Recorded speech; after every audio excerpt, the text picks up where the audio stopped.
Okay, hold on here. I got trapped. Hello.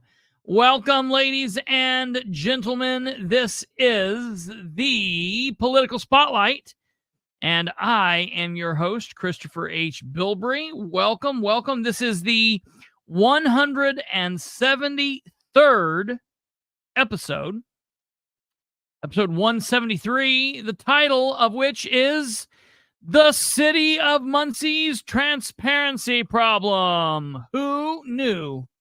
Did anybody know that the city of Muncie had a transparency problem? No way, not me. Not Kate down in the duck who just, you can't even see me either. She went, not like that. So yeah, nobody would have ever assumed there would have been a transparency problem. We're going to be talking about that. Some of you might get to hear parts of the council meeting for the first time tonight. We will get into all of the craziness. Last night, we had a big Madison County meeting, but breaking yesterday was a whole bunch of news that was dealing with Muncie and all of the insanity going on with what's happening in Muncie and with the meeting that happened back on Monday. I went into last night's meeting very mad, very mad. And we just had to put that aside, and we had a great episode last night. If you watched last night's episode, it was a wonderful episode. I enjoyed having on all of my guests, having Catherine and Lisa and Devin on. They were wonderful. And I'm really excited for Madison County. I'm really excited for Delaware County. I'm a little fearful for what's going on in Henry County. I'm hopeful that the citizens of Henry County are paying attention and they're not going to screw up. But, I guess time will tell. But I'm hopeful in so many different places for what's going on. Randolph County, not so much. It is just what it is there. But I've got to be honest with you and tell you that in Madison County, they're really sitting pretty to make some serious changes that will affect Madison County for the betterment of everybody there. And honestly, these changes will affect the people in office currently in a positive way. They just won't be in power anymore, and they won't have been the ones that did it, but it will affect them for the better too, honestly. So it's going to be interesting to see what goes on. That being said, here in the city of Muncie, we are not looking very good because we are just a couple months into the new term, and chaos is still ensuing. So we're going to be talking about that. For those of you that are here from the YouTube side of things, Thank you for being here. Hey, while we're here early at the beginning part of the episode, will you just please go click that like button, hit that like, and send a message to the algorithms, help push us out further into the YouTube stratosphere. That would be lovely. Also, if you have not subscribed, please do so. You can do that for free. If you're interested in being a member and giving us a little bit of a cash in the pocket here, value for value entertainment, you can join for as low as $2 a month. So that's always nice if you do that. But you being here, you liking the episode, sharing the show, and participating is really all that it's about. Spreading the information is what it's about. Hit the bell so you stay up to date when we go live and when we drop information. And then, of course, as always, if you're here live, please send us information over there. You can comment live in the chat box over on the right-hand side. And then also, if you're not watching live, but you're watching some point in the future, you can always comment down below and do that thing. So that will be cool. All right, let's get on with what we have here tonight. Folks in Muncie have been going absolutely crazy because of what occurred during the Monday night city council meeting. Now, I am aware that Monday night was April Fool's Day. Look, we all are aware of what was going on. We're all aware of what the day was. You know, you just kind of grin and bear it and get through it. I didn't think that the city officials in Muncie would kind of get on, on with it and say, hey, we're going to participate in the tomfoolery as well. I honestly just thought that they would have a regular meeting. It's not like Christmas. It's not like St. Patrick's Day where they could wear green. I kind of figured that they would just do their jobs and things would be good. I didn't think that it would be like crazy, but who am I, I guess it was just wishful thinking. So Monday night, there was supposed to be a city council. You expected them to do their job and not, be involved in fuckery? No, I didn't. Have you been, how long have you been doing this? No, I didn't expect them. Here's the thing.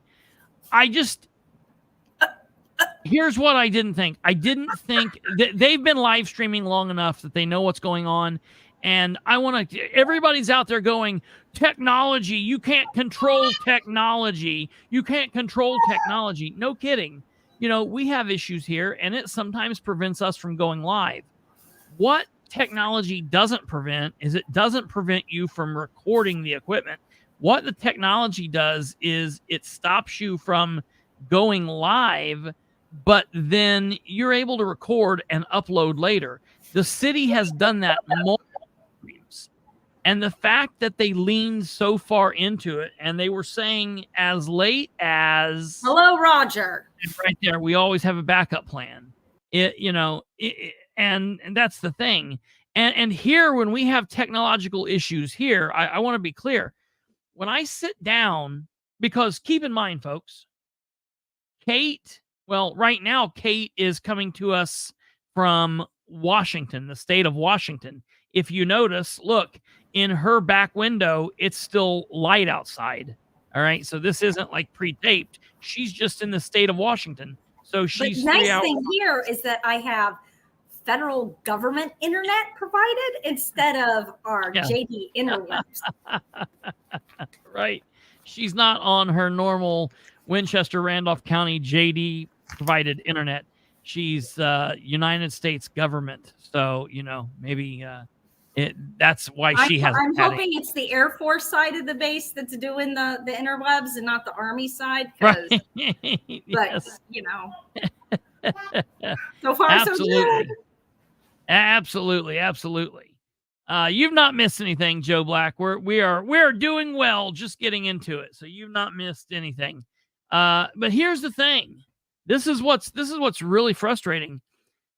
there are times that Slusher, Endpoint Creative, working for the city of Muncie, has not been able to live stream. And so they just simply record the meeting and they upload it later.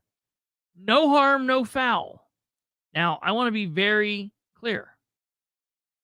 There were people that contacted me before the meeting was out, and they were upset with how the meeting was going, and they made statements such as, "You will never see what happened in this meeting. They are never going to release what happened in the meeting."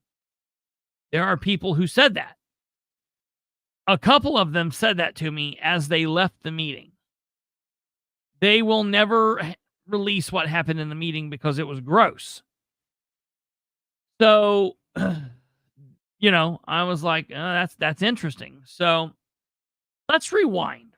Let's rewind and kind of take a look at what happened so we'll have a little bit of an understanding. Okay. Monday night, there was supposed to be a public hearing. All right. So when they have council meetings, our council meetings in Winchester always start at 7 p.m. If they're going to have a public meeting, the public meetings generally start either 30 minutes or 15 minutes before, depending on how long the public meeting will be. Now, most of those public hearings, they are over, on and done within a matter of seconds. So they will start it sometimes at 6:50. And it's like wham, bam, thank you, ma'am. It's over and done. No one's there to talk about anything, and it's done. So this specific meeting was supposed to start at 6:45. I knew that Kate was in Washington, D.C., so this meeting I planned to not go to. I planned to sit at home. No excuse, no blaming anything on Kate. I knew she was, I say Washington, D.C. She's not in Washington, D.C. I knew she was in Washington. And I planned to have a peaceful evening. I knew Kate could do what she was doing, and I could sit here at home and push the buttons and live stream the meeting. No harm, no foul. Everything would be wonderful. I got on at 6:35. I went live at 6:40. And at 6:45, when the city had not been live streamed, I was like, what's going on? Now, I didn't immediately freak out then, because sometimes, because of this new council, they've been a little late doing things, getting started. So I let it go for probably 5 minutes. So 6:50, I started texting council people who I knew were actually at the meeting, elected officials. What's going on? And a couple of them were texting me back, hey, we're trying to fix things. We're not going to get started until the live feed is fixed. And I think, okay, everything's good. No harm, no foul. That's good. I'm happy to hear that. We're not going to get started until, everything's good to go. So we're waiting. I pass that along to all of you guys. We're doing our thing. We're waiting. We get to 7 p.m. and I'm starting to get a little nervous, because I know they're not going to sit there all evening just doing nothing. Okay. And so at 7:05, I reach back out to everyone and I'm like, what's going on?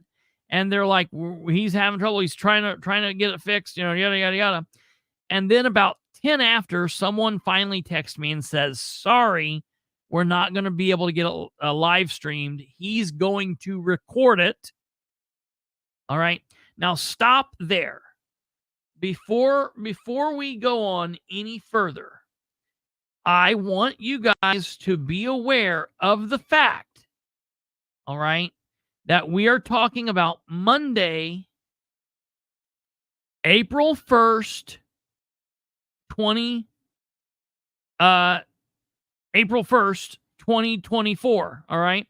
So we're talking about now officially, it was that was 3 days ago. Okay. At around 10 or 11 that morning, there was a plane crash in Muncie. Okay. And there was press release and all sorts of information going on. And these people were working. All right. So on Monday, they ran a press release, a press conference at approximately 3:45. Everything was fine with that. And then at 5:03 p.m., the city of Muncie released a video, which I don't know if it was a recorded video, a live streamed video. Let me see if I can find out here. I don't know if it'll tell us.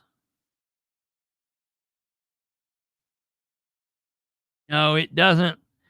It doesn't let me know. Let's see here. I can look this way. We'll watch it here, just for a second. From conditions that are preventable in an engaged and supportive community. And whereas the statewide Pinwheels for Prevention campaign has become an annual event during the month of April, bringing awareness of the great potential of all the children of Indiana. And whereas the citizens of Muncie are sponsoring several events throughout the community to heighten public awareness of prevention and in communities of Muncie to support the prevention of child maltreatment and to celebrate people who work with and support children and families.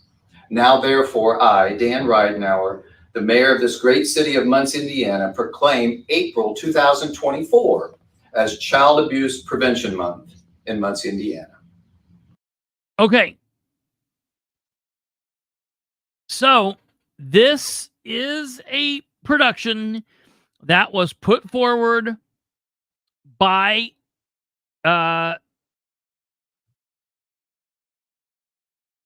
this video right here is a production that Endpoint Creative put forward. So the video system and their streaming capability and their upload capability was working Monday, April 1st at 5:03 p.m. Now we jump ahead now to the meeting that was to start at 6:45. And there was nothing, okay? Here's what we had. Okay? Nothing. And this has got us waiting. We're sitting here waiting, kind of wondering on what's going to happen. And you can see in here, okay, it's about to begin. Thank you for joining us. The program is about to begin. I always run that at the bottom of the screen. We've got some music playing. Different things are going on. Here in a minute, you're going to see something come up okay, right here. The meeting will start shortly. I posted. And then I cut this down for brevity because we kept this up. But I cut this down, and then at about 10 after 7, I finally put this screen up. April Fool's Day, no live streaming meeting tonight. They are going to record it and upload it later, which is what we were told. And what they have the capability of doing, they can do it.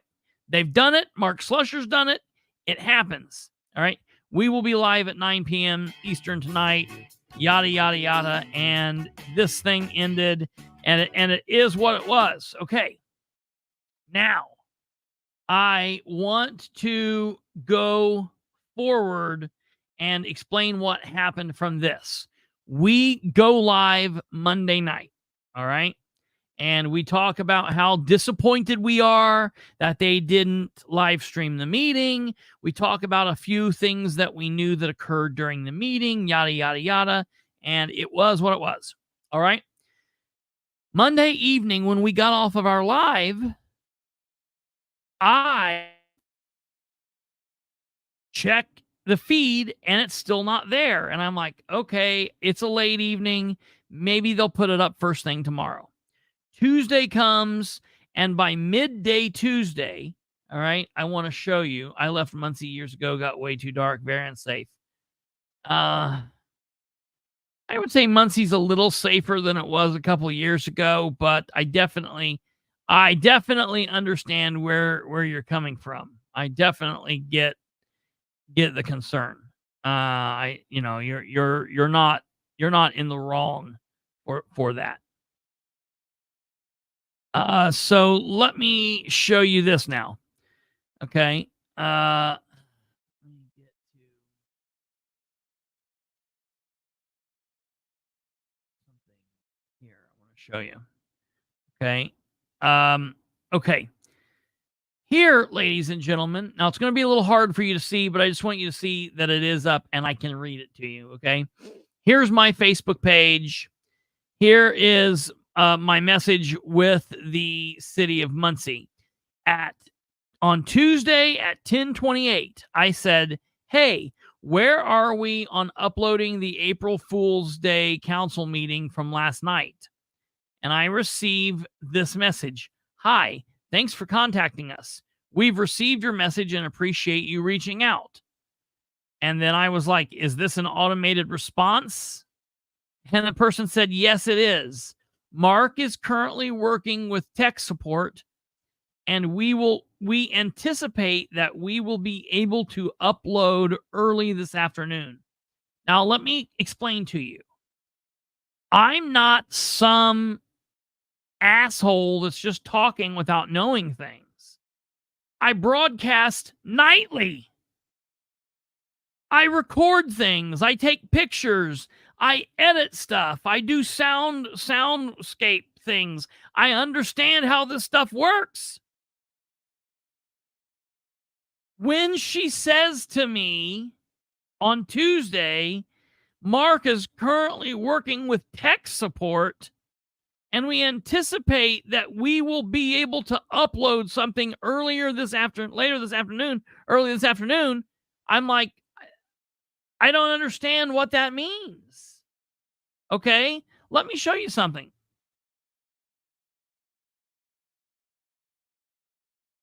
My video camera is not up here; it's downstairs. Here's a disc,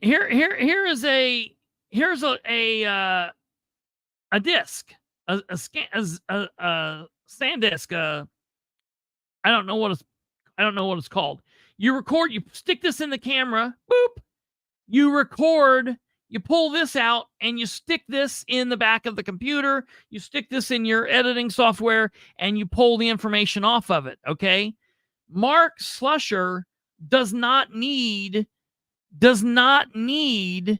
to talk to tech support to figure out how to run his video camera. SD card. I couldn't think of it. Thank you. SD card. Mark Slusher knows how to function with an SD card.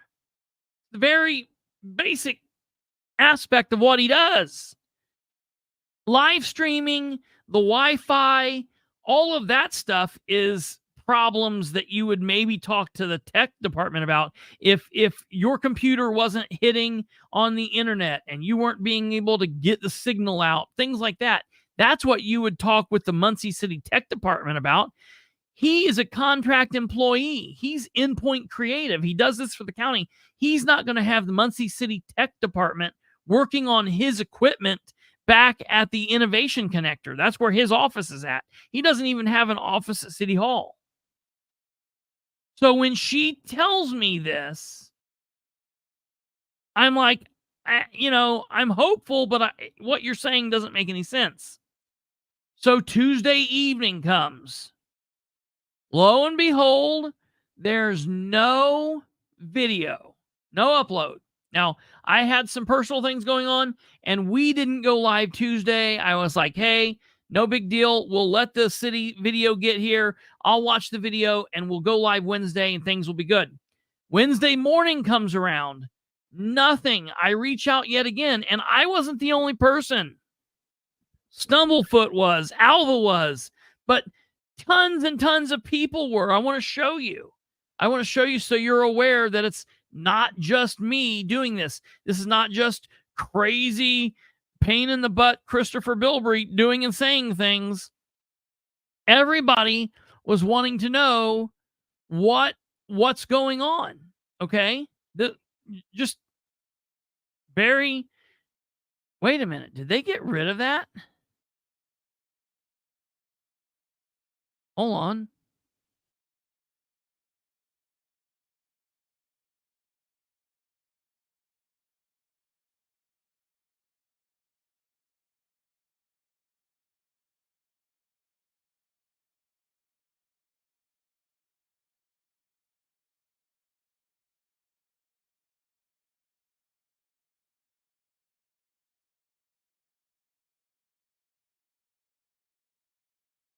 Where is the original comments from days ago?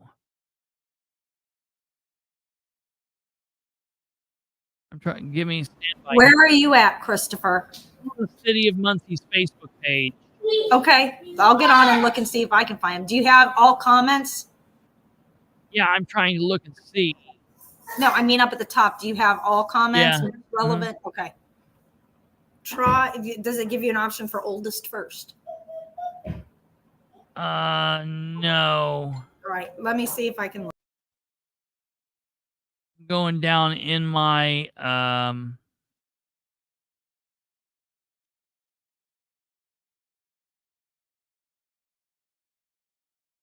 it would be from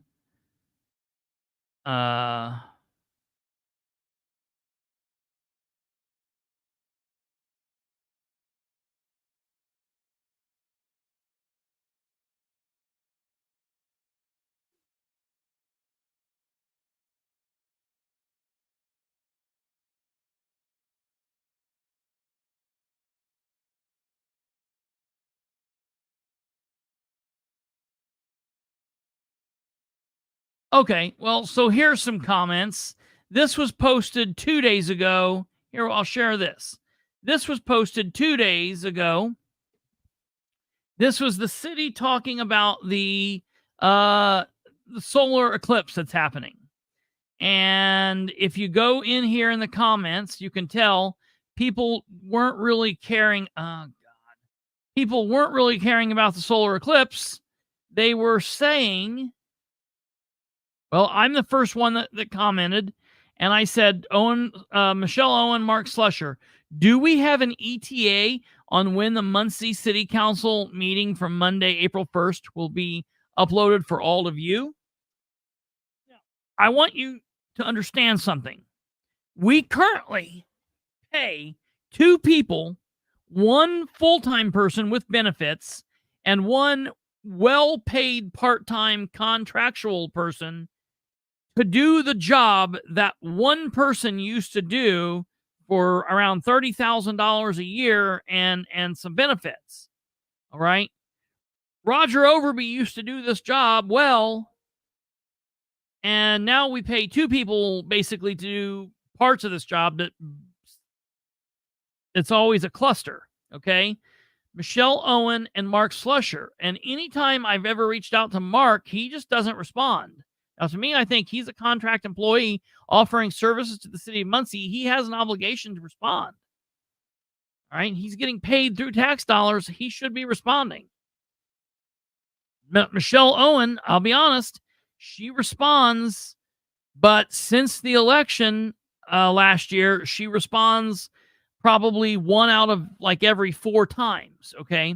So we see all these other people. Troy says, where the hell's last night's council meeting? Mary Stilt says the internet was down during the council meeting, but was supposed to be posted as soon as the meeting was over. Kind of curious as to when it will be posted as well. City of Muncie, yes, typically minutes are posted after they are approved the next board of minutes. We are currently finding out what the best practices are in this situation. I don't know what that means. As soon as the minutes are typed up, even when they are unapproved, they are public documents. Post them and say these are the unapproved minutes. It's not that hard, okay? So there's all this comment back and forth, all this comment back and forth. There's the people that say, hey, you know, there's no issue. People shouldn't be worrying about this. I don't know what people are bitching about this for. There's no reason anyone should be worrying about this, yada, yada, yada. Everything's good. There's no issues, and it is what it is. It's just, I don't know why there are a select few people that seem to think that the city not putting things out and not meeting people where they are is like an okay thing. It is not okay. They're supposed to be willing to communicate, supposed to be improving communication. They're supposed to be approving transparency. They're supposed to be improving accountability. And this administration has never done that, okay? Now we're into a second term, and it is what it is. We just have to kind of grin and bear it and continue pointing out when there is an issue, okay? So everybody, you can see here's another post. Everyone's asking about where the meeting was last night. There's a couple of other people that ask that on posts that don't pertain to anything. People just want to know. Here's the Board of Works meeting. Okay. I hadn't got an answer, so I posted it there too. You can see everyone else. Troy Chester says, where's the last night's meeting? Elizabeth Edgel says, agree. Where's the council meeting? Everybody wants to know what's happening here. Okay. Here we are, the sanitary district meeting. All of this stuff is working. It worked Wednesday, Here is the mayor's address from Wednesday, okay?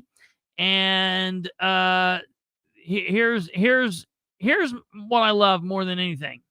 I asked this. Troy Tackett says there will be none. People are like happy that there's not going to be, any proof of this meeting, okay? And so it says, can you get Mondays? Now listen to this. Kenny says, can you get the Monday night city council meeting online? They say they had trouble with Comcast connection. Troy Tackett, who does not work for the city, and look, I'm glad he's providing information, but where's he getting this information? He says, no, it was an issue with the Windows program, and there will be no city council meeting posted this month. They will have the minutes available soon, though, if anyone wants to read them. Okay. What does a Windows program have to do with Mark Slusher holding a freaking camera? Windows, iPhone, Mac, iOS has nothing to do with my video camera. Okay, you don't have a video camera? Pick up your cell phone. It will do just as good, sometimes even better. So no other comments. People are mad, don't know what's going on. No, there's no comment here whatsoever. Okay? Then yesterday, Wednesday, at 3:01 p.m., the city of Muncie finally puts out the following statement. Due to a software error, we were not able to record Monday's city council meeting. That sentence does not make sense. All right, because for one, the city does not record with a webcam. The only way that sentence makes sense is if they're recording on a webcam. That does not make sense. A software issue, they couldn't record. Our tech team has spent hours ensuring that this issue does not interfere with future public meetings. But unfortunately, we are unable to post video from Monday's meeting. Minutes were recorded and will be made public as always. All right. Now, here's where there are 153 comments. So I say, well, listen to this load of crap. Look, technology is a fickle thing. I fully get the live streaming service being down and Endpoint Creative not being able to stream the live meeting. But for the city of Muncie to say that it is not recorded is insane. There have been plenty of other times that Endpoint Creative would not be able to live stream a meeting, but there would have recorded the said event and then uploaded it later. And then I reached out again, commenting, tagging Mayor Dan Ridenauer, commenting and tagging to Michelle Owens and to Endpoint Creative's Mark Slusher. I said, are you all saying there is no recording of the meeting? The city of Muncie pays 2 people to do what one person did in the prior administration. I just do not get this. This is a major screw up during a very important meeting that now has become very controversial. But this is what's to be expected from the administration of communication, transparency, and accountability. Okay, to which 8 people respond. Someone responds from Newcastle talking about Newcastle has issues. My mother says, yes, emails were probably down too, which is hilarious. That's a hilarious throwback to the fact that the city council's emails haven't worked for 3 months. All right. And then there's a couple people that respond and say, Troy Tackett responds to my mother, who was born and raised in Muncie and has lived in Muncie for her entire 60-some years. And he's like, do you even live around here? Yeah, yes. I don't know what that's any of your damn business, but yes. Okay. Then Troy says, what's controversial about it? Well, how about the fact that during this meeting, they were discussing pushing through a project in which the city of Muncie is going to have to pay close to $9 million for one fire station, which $9 million should build 2 or 2 and a quarter fire stations. But no, we want to push that through. During this meeting, there were several people that were going to say, we want to hold off until we have the second meeting that we were promised by Rose Selvey all way back when in October that we've never had. We want to push this vote off until we have that meeting. Now, what I heard, and I'm going to announce this right here, is that there were people leaning on them all there, and that there were people that, were being pushed to vote a way that they truly didn't want to vote. Okay, so there's a lot of comments, and you guys can get on here and read these. All right.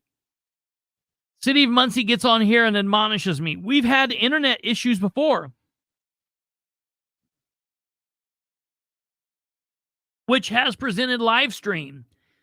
You're not listening to what I'm saying, whoever's writing this. If this is Michelle, you're purposefully being evasive here. Yes, you have. But that does not stop recording. Live streaming and recording are 2 different animals. Okay? I want to get to the bottom of, I want to hear what the exact issue is. I'm going to file a records request trying to get to see, I know what the problem is, Christopher. It's not a software issue. It was a hardware issue. Dan found out what they were talking about and went in and attacked the IT team and grabbed the camera out of his hand and threw it down on the ground and started stomping on it. Stomping it. I don't know if he could have broke it by stomping on it. He's like about 75 pounds. Yeah, he brought a sledgehammer. I don't know that he could swing a sledgehammer. But I get your point. A rock hammer. It took a rock hammer to it. Yes. A rock hammer. It was going tink, tink, tink, tink, tink. Tink, tink, yeah. tink, tink. Yeah, that's the thing is, this is all bullshit. This is just not, and like normal, instead of just saying, hey, we didn't record this, okay? She claimed that they thought it was recording and then it was showing a running timer, but it wasn't actually recording. Now, I didn't see that, Brandon. That's interesting. I do want to get down here to one place where and it might not be on this. Okay, this is very interesting. Jeff Robinson, former council member, says, wasn't new audio, video, visual equipment part of renovations planned with money appropriated by city council from ARP funds, the City Hall auditorium in 2022? Can you give an update on those renovations and if they included this new AV equipment? I can't remember the exact dollar amount appropriated for the renovations. I could certainly look it up if I have to, but I know it was to cover more than just a new and faux wood coverings. Absolutely. He's exactly right. The city of Muncie responds. Ross Gates says, Jeff Robinson, funny how the mayor's account, ran by the same person that runs this account, was so responsive to public questions when he was running for re-election and now barely ever responds to citizens. Very, very good point. Okay. Now, Heather says, exactly. Ryan Webb says, Danny York, you think Facebook took away your top fan badge because you asked too many difficult questions? That's interesting. Fran Tucker says, Jeff Robinson, any person who has worked in technology for any length of time has encountered this type of thing. Technology isn't bulletproof. Never has been, never will be. Shoot, even Facebook faced a downtime. I know you aren't stupid, Jeff, but your comment shows you know very little about technology. These people, Fran, I don't know if you'll ever hear this, Franny, because I know I'm the boogeyman and you're just so afraid. Oh, heavens me, I could never listen. All right? Save me a break. Give me a break and save me the nonsense of this bullshit post, Franny. The only stupid person here is the person who typed these words if they believe anybody buys what you're trying to sell. This is not a technological issue. Yes, everyone is aware that Wi-Fi cuts out, that things just don't connect, that you get the spinning beach ball of death sometimes. Everybody understands that. Happens all the time. Hell, the beginning of this week on Sunday's show, I started talking to you all. My microphone cut out, and instead of messing with it, I adapted and overcame. I got rid of it, and we went without the microphone. It wasn't the audio quality that I liked, but we were able to make do until I was able to work the bug out after the end of the show. Technology is very fickle. But the hardware that people use day in and day out works when you work it. There is no technological ordeal or software that has to go along with hitting record on a camera.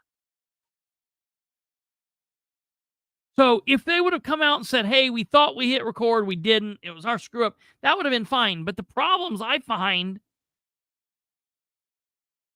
is that a bunch of people spread out a bunch of words and told a bunch of people different things, and then something else got told. Now this is where the problem is. Who knows what the truth is here? The problem is, I'm going to throw back to what Devin said last night. It's not the problem. It's the look of the problem. I used to have a show called Perception is Reality for this very point. It's not always the reality. A lot of times it's the perception. It's the perception of a problem. That's why people say I want to remove even the appearance of impropriety. Yeah, I don't want to have any impropriety, but I want to remove even the appearance of impropriety because I don't want anybody to question. That's what is now a problem here. Okay? And I don't know where this was.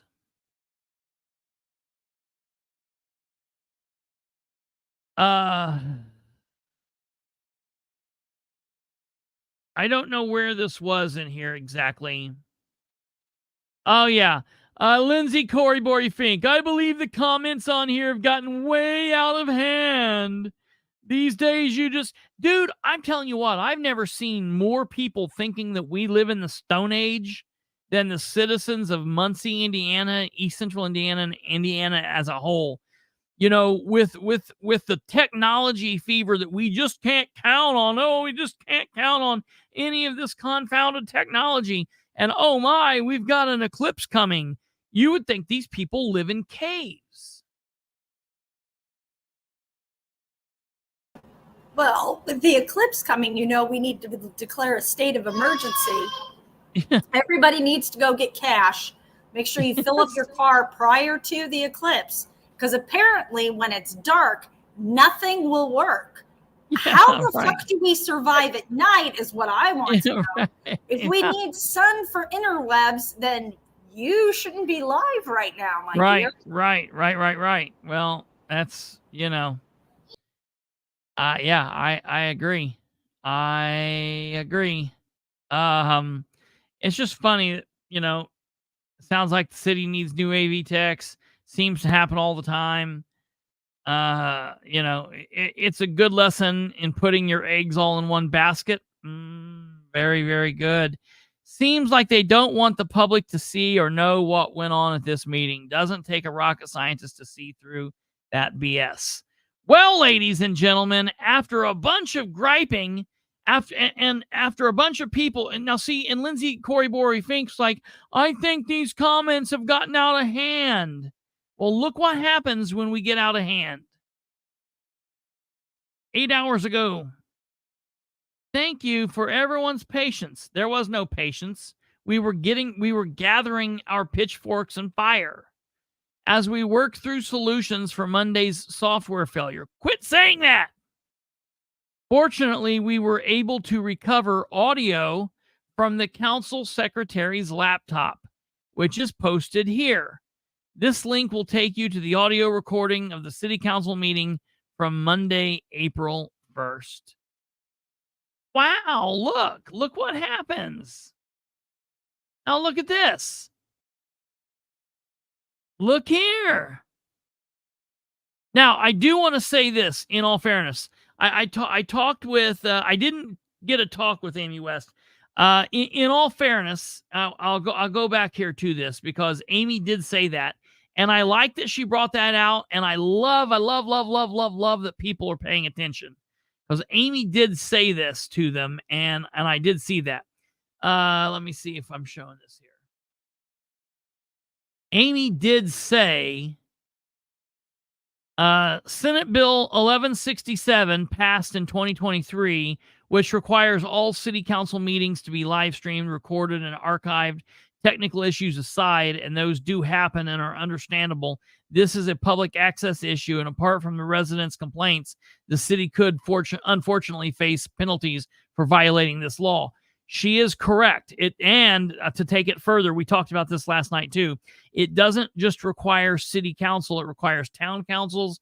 It requires county commissioners, county councils, and it requires any body, any government entity or body that meets and votes in those same rooms to also live stream. The only problem is that doesn't go into effect until January of next year. And I don't even think it's January of next year. I think it's actually, I think it is July 1st of 2025. So while this would be a thing, it certainly isn't currently a thing until July of next year. So everybody needs to be working around this. The other thing I would say is everyone should basically have two systems. They should have their main system A, the thing that's going to use and it's going to make sense. Then they should have a backup system that's not nearly as expensive. It's not as grand. It's not as, over the top. But it's like hey, we're going to stick a VCR tape into the old camcorder, slap it in, press start, and hook some wires up and live stream it grainy. But we're going to get it done. So you should have your system you use, and then you should have a backup. That's just common sense. Okay, so I like that Amy posted that, but she did shoot the gun just a little early. And from what Roger's saying, they kind of already have a backup. They have a video camera upstairs in the mayor's office. Certainly, that they use for the mayor. So I mean, they have duplicates of stuff. Certainly. Why don't you have 2 cameras running 2 different angles on a city council meeting? There are 9 people. Oh, they do. So the cameras at City Hall, and the cameras at City Hall are like the PTZ cameras. They're point, tilt, zoom. They're up in the ceiling, and they're from all over. And they like, there's an angle looking down. There's an angle looking sideways. There's an angle looking back. But Slusher only uses the 2 angles. That also infuriates me. Roger used to use everybody that talked. Roger had on camera. Run on the same record button. Not record, but those cameras are all hooked to my knowledge. I've never done this for the city, but to my knowledge, they all run off the same system that would do it. Now I could see that having a problem, but that's not the. I'm just talking about the video camera that Slusher uses. I know he uses a video camera. Oh. I know he has a video camera that he could have put up on a tripod and got from the back of the freaking room. You know, it's very simple. Roger carries it. Roger's got a little handheld. Roger's got one. I've got one. So I know Slusher's got one. I mean, hell, Roger and Slusher, they probably got a couple. They're like video guys. I'm not really a video guy. I've got one thing. You know, I'd like to have a couple more, and it makes sense. And the reason I want to do that is to have backups. Same reason. Look at this. Same reason I've actually got 1, 2, 3, 4 microphones currently. That's 4. If something goes down, you got a backup. If the backup goes down, you got another backup. You know, when this is your job, you kind of, you know. When I was a police officer, I didn't just carry one gun on me. Good Lord. All right. That being said, they did magically find this. Now, I have not got a chance to listen to this shit. I'm just a citizen. They won't help. LOL. Nobody important, but Phil Nichols' daughter can do whatever she wants. This person's having a problem. Yeah, listen, it is what it is. And, you know, a name gets you everywhere, and it's a bunch of crap. And it's how Muncie's been ran for years and years and years and years and years and years and years and years.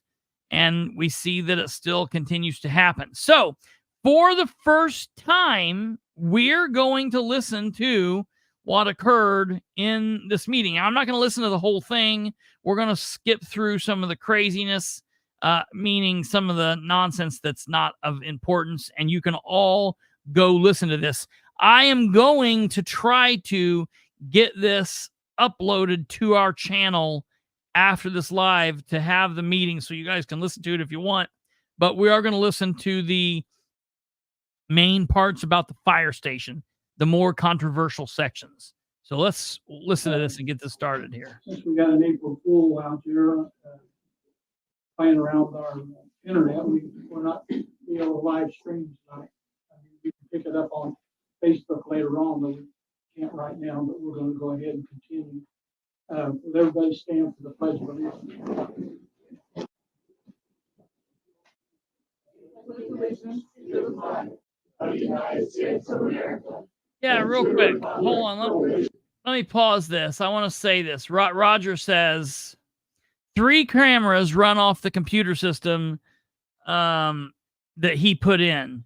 One time we had an important statement to put up while they were putting the system in, and he live streamed with the phone.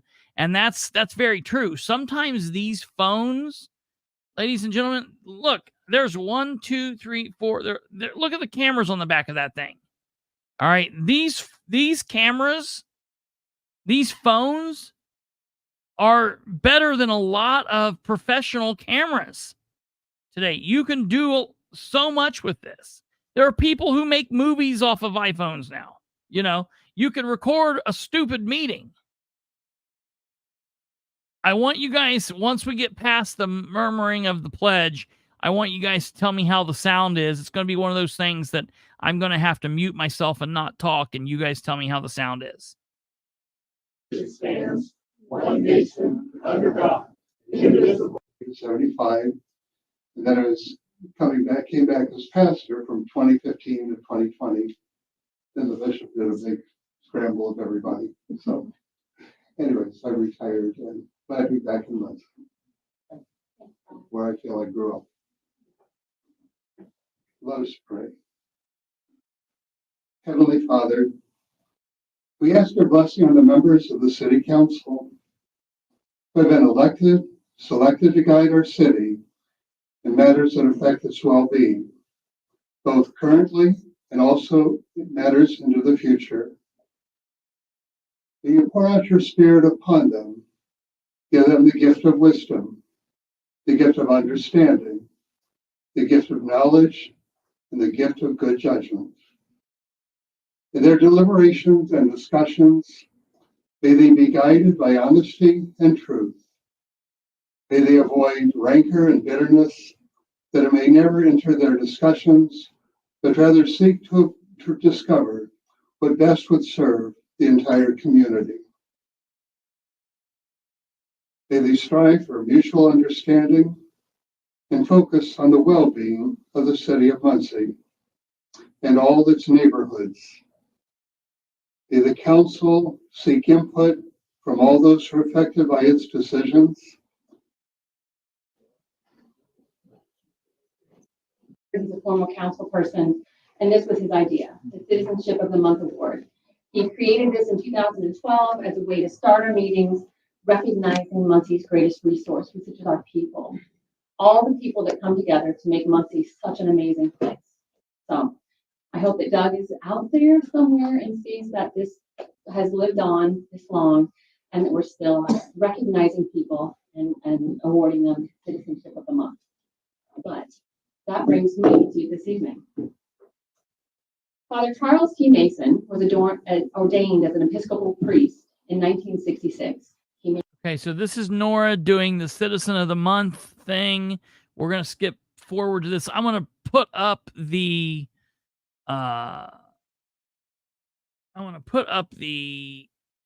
agenda so you guys can see it as we're going through this. Give me 1 second here. Let me get this pulled up here.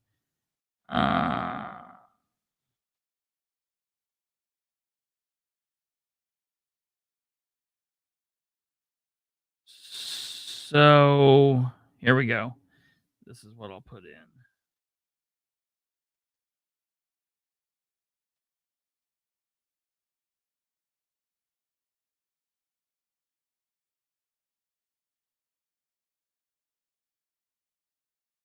Okay, sorry, give me 1 second. I'm gonna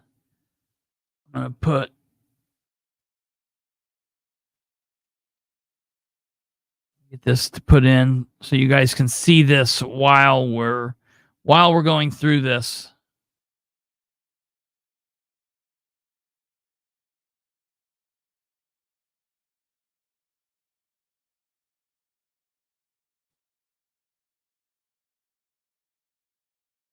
Share this here.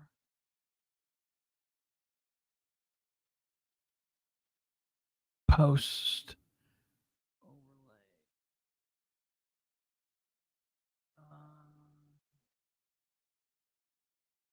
All right, you guys. I don't know what this is going to look like. Let's see. Of course.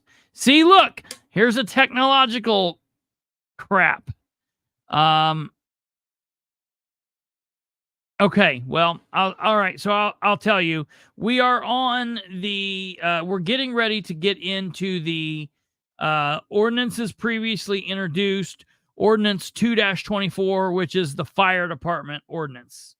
Married his wife Charlotte in the Rounds Grace Episcopal. He has worked with the organization eliminating the side of West others every year. There's a quote that reads, "Until you dig a hole and you plant a tree."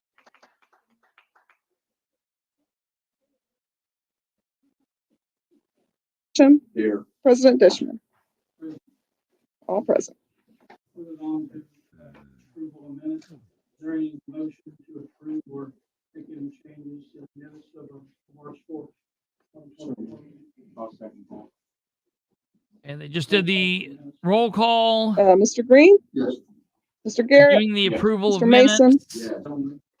It's very respected. Now they're doing the Never mind. boards, they're doing the committee I repeat. reports. Hopefully for more than the 3 minutes on Memorial Day to honor families of the fallen. Just for the colors and the symbols, the folded American.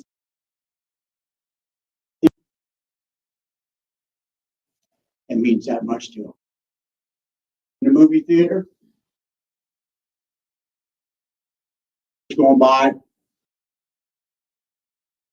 24, an ordinance of the city of Muncie, Indiana, Okay, here's the fire department. authorizing the issuance and sale of bonds of the city and if necessary bond anticipation notes for the purpose of providing funds to be applied on the cost of constructing a new fire station, together with all related improvements, equipment, and incidental expenses in connection therewith, and on account of the issuance of bonds therefore. Motion for approval of ordinance 2-20. So moved. Is there anyone wishing to speak on ordinance 2-20 from the council? Mr. President, I'd like to call up Greg Martz from GM Development. Good evening, Council. My name is Greg Martz. I'm with Chief Development. Thank you for having me. I'd be happy to answer any questions that you might have, or if you like, I can make a few comments. Just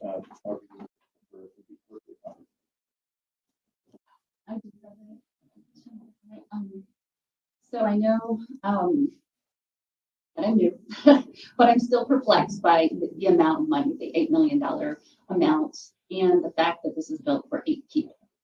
We have a fire department that we need to help either update or replace 7 different stations. So I'm still stuck on why this is this much and why it's built this large. Can you kind of explain?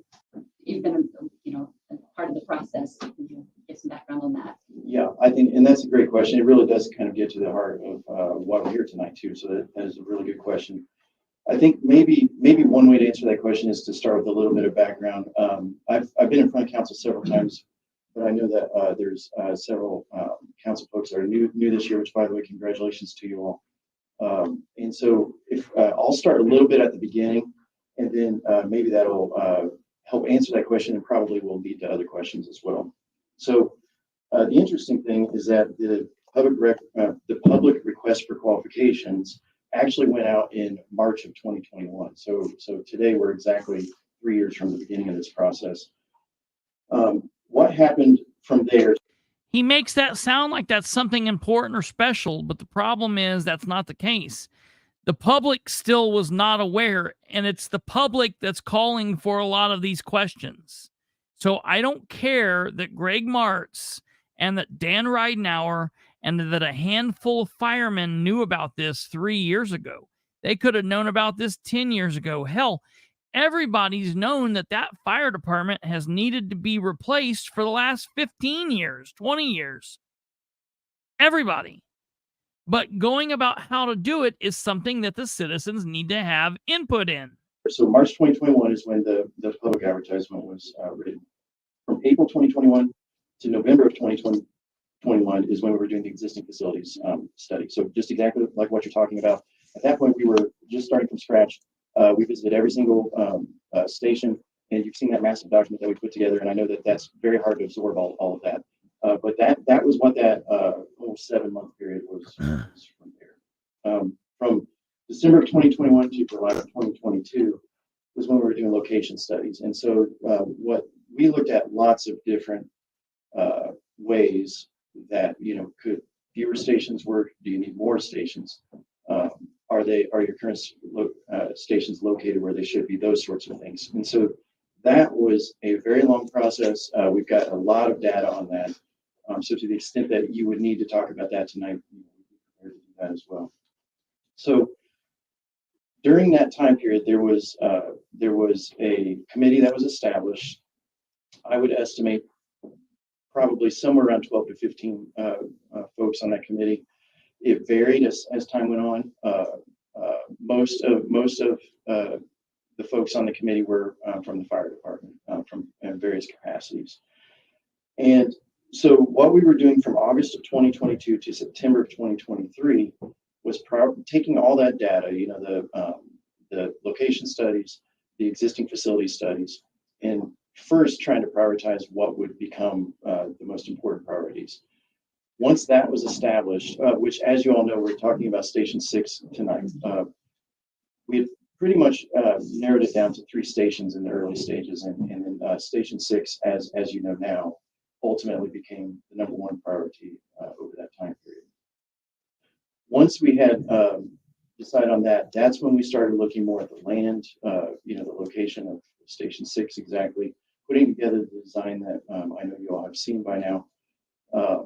And that really gets to the key of what you're asking, which is there's about a 6-month period there in the middle of 2023, where by then we had honed in on this station, and we were working with the committee. I was leading that team, but some of you may remember Vaughn Wilson from RQAW that has previously been at council meetings, and there were several other people on the design team. Hagerman Construction has also been helping us with budgeting along the way. And so what our job was in that time period was to take what the committee was saying and convert that into a drawing. And so that's what you've now have received.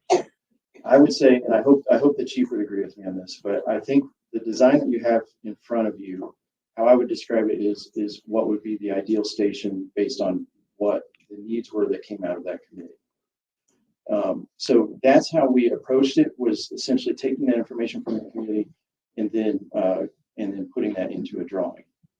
Now, to go to your question about the budget, we're currently constructing fire stations that are anywhere. The cheapest fire station that we're building right now is just under $2 million.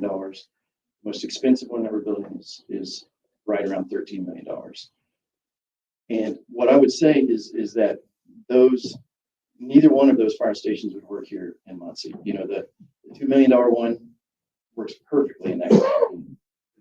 And I don't want to disparage this one at all, because I'm gonna be proud of that station as well, because it will be a good fit for that community. But it's a pole barn type, so that's why that one is so cheap. The other one, we all would consider Taj Mahal, and that community is a perfect fit for them. And I do feel like the committee came to what is an ideal station for this location and for the city of Muncie. Now, one of the things that came out in that committee discussion was the need for an expansion. And so I do think you've hit on a point that we talked about a lot in that committee, which is how much do you prepare for the future? This building will last longer than any of us in here will last. The way this is being constructed, likely the way fire departments respond will change before the useful life of this building will long outlast the way that operations work, if that makes sense. So it's definitely being a quality building, and therefore it's built for expansion probably decades into the future. And that was something that we talked quite a bit about. And I do understand why you're asking about it, because is that the correct thing to do? And I know that's part of what you're trying to determine tonight. It does get to the main thing that drives a fire station cost, which is square footage. If I were to tell you the 3 things that would drive a fire station cost the most, it would be square footage by far #1. It'd be the type of construction, just like we were talking about, that pole type structure is the cheaper way of doing it. But then there's other ways, and this is definitely quality way of constructing. And then the third would be amenities, and so it'd be, you know, some of the spaces that you're seeing, equipment that's specific to a fire department that sometimes changes between fire departments. So I'd say it would be those 3 things: the square footage, the amenities, and the quality of the construction. All that being said, we took that data and we created a design But currently, it is just lines on paper. That's the good thing. That's the really good thing about the process that we're in right now. It's still very easy to change lines on paper. Listen to this. But what you're seeing in front of you in the budget that accompanied it is a result of those committee meetings. That's the bottom line. So it's kind of this is what we want, so let's go to this basically rather than. I think that's a simple way of putting it. Yeah, I think that's right. Yeah. If you build a station at the same level of quality with the same environmental safety features and allowing the level of privacy needed for less than $8 million. I think that there is a way to do that. I would say anytime you're looking at a fire station, the number one thing you always want to look at is the air quality. Believe it or not, 15 years ago, that really was not talked about much in fire station design. So in some ways, it's a good thing that you did not replace your firehouses when this discussion first started, 20 years ago, because you probably would still have that problem. So design has advanced in a way where that would be the number one issue you want to tackle. And there are varying ways of doing that. We've got a very quality system in this, but there would be other ways that you could do it and still achieve very high air quality. So that'd be one example where there might be some ways to save. Number two, I would say we are built for expansion. I think that that's a topic that you all will probably just have to decide if we're taking the right approach there. But that could be one thing that you can look at. I think the bottom line answer to your question though is yes, there likely is something that we can do that could save money if that was directed from you. So if we decide to go that route, how long would it take to produce new drawings? Like, would that be what is the length of that so we can expedite the process? I'll tell you, the committee has been one of the most responsive I've ever worked with. Mm-hmm. So one thing I don't worry about with the city of Muncie and with this particular committee is getting answers quickly. They've been very decisive. They understand their jobs better than just about any fire department I've ever worked with. So normally my answer to that would be, it would depend on how fast we get answers, but I don't worry about that with this. I think it would be more so just how fast can I get in front of them and start talking about the parameters that ultimately are dictated from the council. I think we can do that very quickly. I think we could probably, I think it would probably be difficult to turn around anything by your next council meeting. But one approach could be is that you give us parameters and we work with the committee and we either meet those parameters or not. That could be an approach that we take. And therefore maybe not even have to come back in front of the council. It's just work within the parameters that are dictated from you. That could be an option. It's going to start getting interesting. I know it's a little slow seeing, but this is a council meeting. It's always better when you can see it, but listen to what happens here. Yes.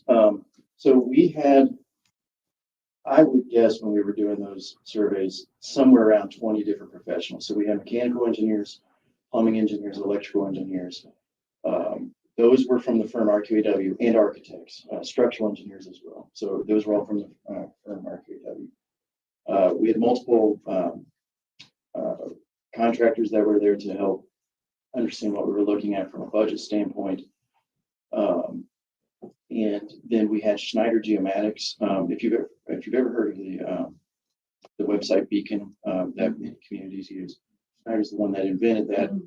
And so therefore they've become kind of the go-to for response times and so forth because they have all that data. And so Schneider Geomatics is who helped us on the location studies. Thank you. Yes, sir. Go back in time, if you would, for me, and tell us the groups of people you assembled to come up with this process, this assessment, and have brought us to this point tonight. Yeah, that's a really good question. So the way that you all had issued your request for qualifications was that teams, so there's two ways that you can do that. You can respond as a team or you can respond individually as companies. my preference, and I think the right way to do it is the way that you did it, which is responding individually as companies, and then you interviewed, your committee interviewed those folks and kind of put together a team. So that's how the team was established. Now, thankfully, the folks that you all picked were architects and contractors and engineers that I had worked with for many years. So it was very comfortable for me to go into that team. But those teams, that team was RQAW, Gene Development, which is my company, and then Hagerman Construction. We did not have Schneider Geomatics did not respond to that. So Schneider is someone that I brought in as part of that after the fact. Even before that, didn't we have teams of firefighters and community stakeholders that helped create the need and responded to surveys and came to public meetings and responded to all of you? Is that correct? Yes, sir. You're exactly right. Yep, we did have surveys as part of this with each of the firehouses. That the fire department, each members of the fire department could respond to the surveys. That was actually a critical part in the early stages. And was this part of the process that really led to that large assessment that eventually led you all to determine that this was the firehouse in greatest need? Yes, sir. That's exactly right.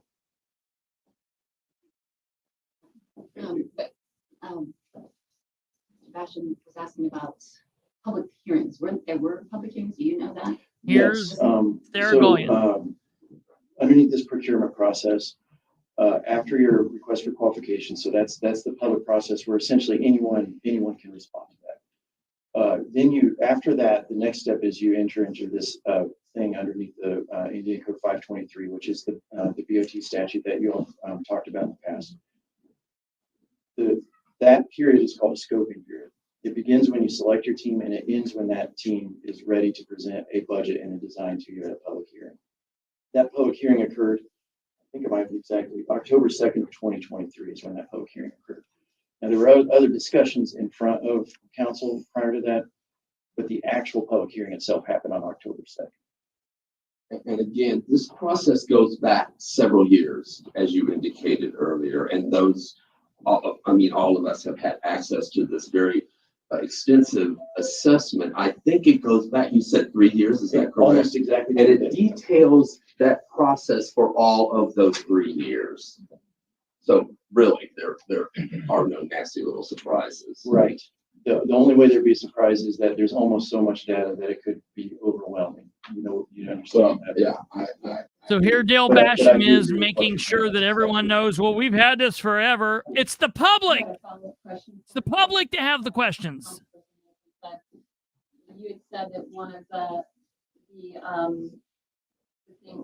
things that they feared That's it, Alva. was expansion. And if the station is built for 8, right now we have 5, we're hoping to move to 6. That's what the chief had said. Would it be possible if we built for 6 and then needed another pod? Could we add that at a later time when we felt the need, when we reached that threshold where we needed to add more personnel? Would that be possible? Still offering that same level of quality? I'll give you the short answer and then a little bit longer answer. So the short answer is yes, it's possible. The little bit longer answer is that when you're thinking about this, when you're thinking about any design, really, you almost have to think of them as Tetris pieces. And so if you look at that design, there's almost like 3 columns. There's the 2 hallways and there's 3 columns going down the middle. So if we were to remove one of those Jack and Jill style bedrooms, that would remove 2 bedrooms and a bathroom. That doesn't accomplish anything in itself, because now you've just created this open spot, but you still have this problem here. You actually created a more complicated building. So what you have to do really to make a difference is if we're eliminating this square over here, we have to find squares in this column and we have to find a square in this column to also. That's when you could make a difference. But these 2 columns are the ones that are going to be a little bit harder to find space in. But the short answer is yes, it is possible. The only caveat I'd give to that at all is that just as we all know, and especially I've seen since 2020, nothing ever goes down, especially these days. The only time I can ever remember construction price going down was 2011. Right, Kate. That's right. And we all know, 2009 to 2011, we all know why that happened. And hopefully that doesn't happen again. But, so that would be the only caveat is we need to go into eyes wide open that when that happens, it would obviously be more expensive, but it is possible. When you're committing that, did you ever throw around the idea of kind of tackling all these fire stations at once? Getting out, instead of one by one, just kind of fixing the problem all at once instead of, one by one? Yes. And that yes, we did look at that.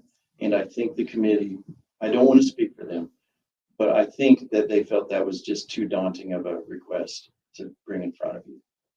But that was discussed at one point with the committee, yes. Well, the mayor has said that all 7 stations are in bad shape. But we have yet to see a capital improvement plan. Does one exist? I don't know about an official capital improvement plan because that can mean something legally that I don't know if you have that in particular. But I will tell you that we did enough study on all of these firehouses. And also one other note is the idea behind this design is that it would eventually standardize all the firehouses throughout your system, meaning that it could be made larger or smaller based on each location. So it actually is not that hard to budget the entire system, the entire all 7 stations. It would just be a matter of deciding how many bedrooms essentially that you need and how many bays you need. From there, the budgets are actually pretty easy to put together, assuming you stick with this new standardized design going forward.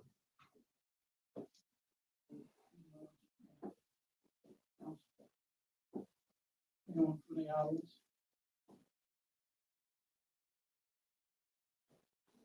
Anyone from the audience wants to talk on this? Mr. Basham said that it's true, this has been going on a long time and there's a lot of information that's out there, but we have been asking for a breakdown since we met with the mayor back in December. We had meetings and we hadn't received it until I did copy Chief Burkert on the email, and so we got that after this last meeting. He did send that to us, and so that's part of the reason that we've got a lot of these questions, and we haven't seen that. So yeah, we've had a lot of information given, but the numbers we didn't get until this like 2-3 weeks ago. Yeah. So it's problematic. If you just heard what she just said there, that was Sarah Gullion talking, Democrat Sarah Gullion.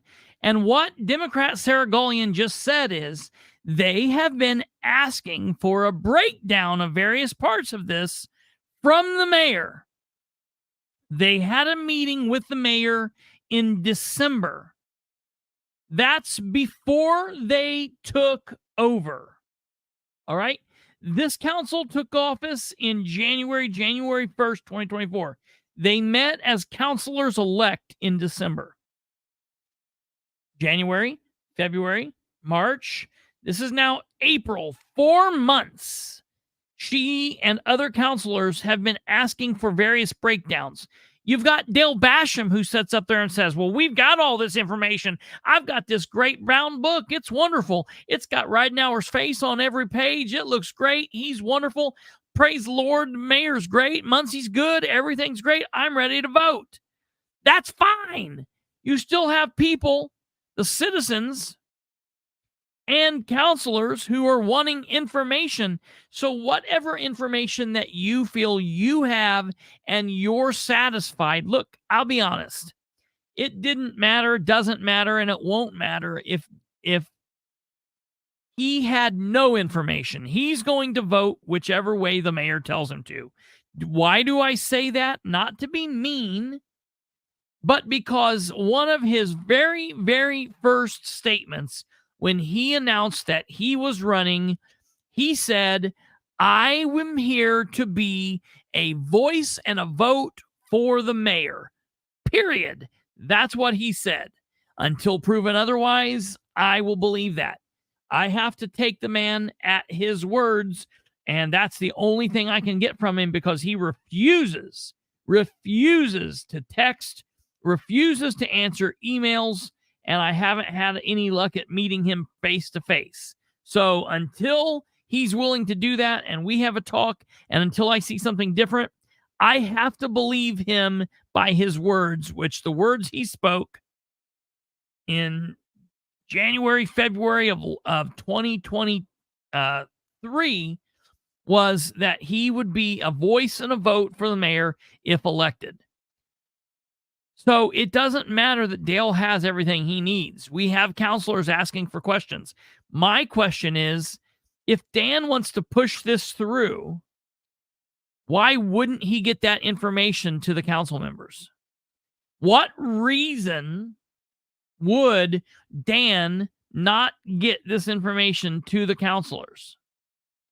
Well, there's only one reason he wouldn't do that. Because the information that they're requesting is not good to the cause. It doesn't help what they're trying to accomplish. So that's the reason he would want to hold it off.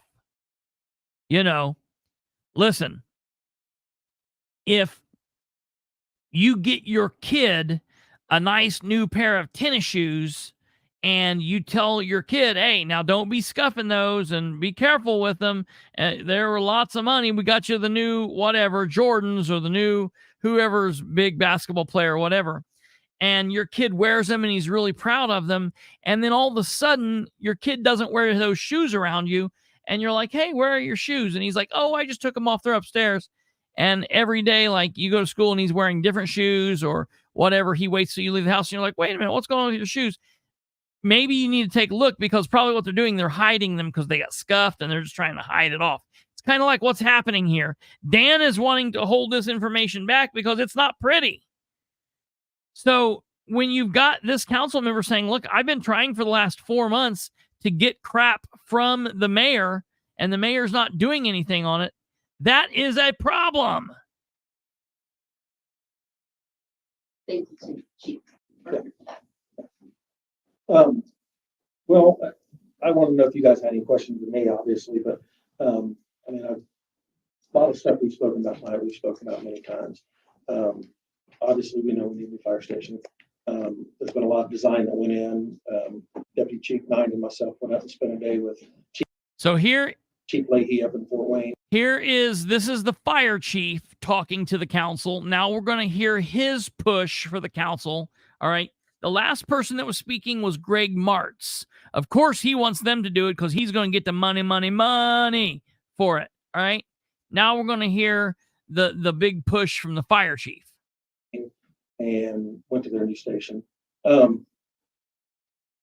Nice station, type 2 on the bays, lightweight type 5 steel on the living quarters, which is very similar to what Greg and I have talked about. And we'd like to see, obviously, a station that will have.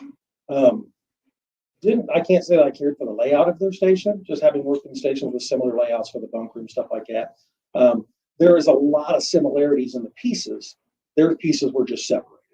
So I think we can put those pieces together. And one of the questions, we had talked about, you had sent out email asking prices and stuff. And so I contacted Greg and I said, Greg, when we're talking building this station, straightforward, we had a $4.7 million station. You guys went and toured up in Fort Wayne. We've had the prices on ours, and then we got the breakdown. We pulled the breakdown. And I said, Greg, where are we at? Same questions you had. How do we compare these things?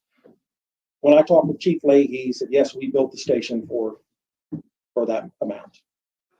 But that did not include engineering, architecture, all the other things. He said that was specifically to build this station. So when you look through the budget, when you look at what it costs to build the station, when we say build the station, and please correct me if I'm wrong, as I'm speaking from my memory, I don't have it in front of me, but the price per square foot was less than 1% increase from what Fort Wayne built their Station 14 for, from what we're looking to build Station 6 for, to actually build the structure. Now, I don't know what the cost of inflation is since in 2 years, but I would assume it's greater than 1%. So when we looked at those things, I said, okay, what else is there? So we looked at the fact that That station up there doesn't have a vehicle exhaust system, which is about another $100,000 we had to add on. That station did not include the demolition of an existing fire station. They did have a lot of new housewares and stuff, but Chief Leahy said, hey, that came out of another budget line item. That wasn't figured into the cost of the station. So there's several things on there. And I mean, Greg, I'm sure has the budget with that we went through where it breaks a lot of those things down. So that seems to be where the biggest difference is in the fact that, well, number one, they paid cash for their project.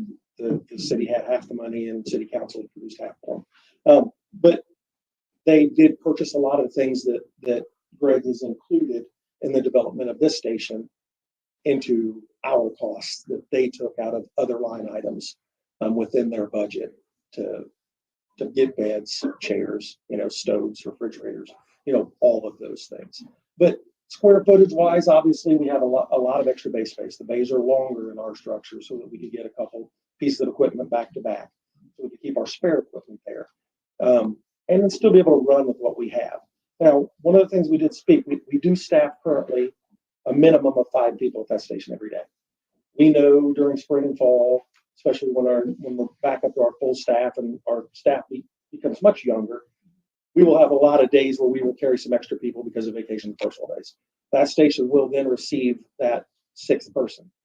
But remember, we are a training institution. We almost always, when paramedic school is going on, have paramedic students riding with us as well. And they do work shifts in our station so that they can get their hours in. And currently there are a lot of days that we have students and we have firefighters sleeping in recliners in the basement because we do not have sleeping quarters for them at that station. We really want to make sure that we kind of plan a little bit for the future. Something Chief Leahy admitted to us while we were up here. They didn't plan for any potential growth whatsoever. But that station was repositioned, landlocked. He said, we're not going to see any kind of expansion of need from this station. If they expand, it will be outward and they will build out. Whereas our station's kind of a point station around the central. So the odds of needing an expansion of services to run out of this station are a greater need for the city of Muncie than it would be for Fort Wayne. So as we look forward, that was just some of the things we looked at and we spoke about it there. So just kind of layman's terms, the Fort Wayne was just the construction cost, basically. That was it. Correct. Okay. Here's Counselor Correct. Brandon. Don't get me wrong, they paid for everything in there. Yeah. But the comparison on the construction costs, and I believe Councilperson Gullion had gone up there and spoke with them as well. I don't know if you spoke with Chief Leahy specifically. No, but I also spoke with the project manager in the city. Yes. Handled it. So I just. Yeah, and they have a property manager that manages all their stations and had a big hand in working through this process for them as well. I do want to say thank you too. You get back with every one of us when we have something. So I do just my want best. to commend you on that. Thank you for that. That helped us tremendously. We all greatly appreciate that. Thank you. Councilperson William brought up the budget, and we had actually asked Mayor Reiner for all the information in December, and Here's Nora. you mailed that to her, and then later that day, a few weeks ago, Mayor Reiner mailed that out to the other council person. Who created the budget for the project? I received that specifically from Mr. Martz. And so this is the budget for the $9 million project. Yes, that would be the budget for at least 7,948,000 of it. Yes. Okay, and I appreciate that Mayor Reiner sent this 2 weeks ago. But it almost feels like with every answer, more questions are happening. For instance, the exhaust system. Have you explored? There are companies that specifically look for grants for this exhaust system. Is that something that you've explored that will completely cover the cost of the exhaust system? Have you explored grants that could possibly cover the cost of some of these items? No, I have not explored any grants. No. Yeah, why would we look for ways to cut costs? Is listed on here twice under hard costs, and I'm just curious why that would be twice. One for $25,000 and one for $10,000. Okay, those are for two different categories. They could be consolidated, but they're for two different categories. It's two different subs that we would have And because that's, of the I type just of don't water know. treatment. It actually is a good question, Okay. because there's a way I can label that would be better, so. It was something that we've been asking for, and then when we finally received it, to have just the. Oh, wait till here. And that makes it better. Not falling Yeah, into right. hard or soft costs and different things along those lines. Just like I said, it created more questions, and thank you for explaining that. Yeah, that's understandable question. Just so you know how this is set up, the reason it's set up in the categories it is, we look at things from a trade standpoint. And so everything that you're looking at would be potential subcontracts. That's why it's set up the way that it is.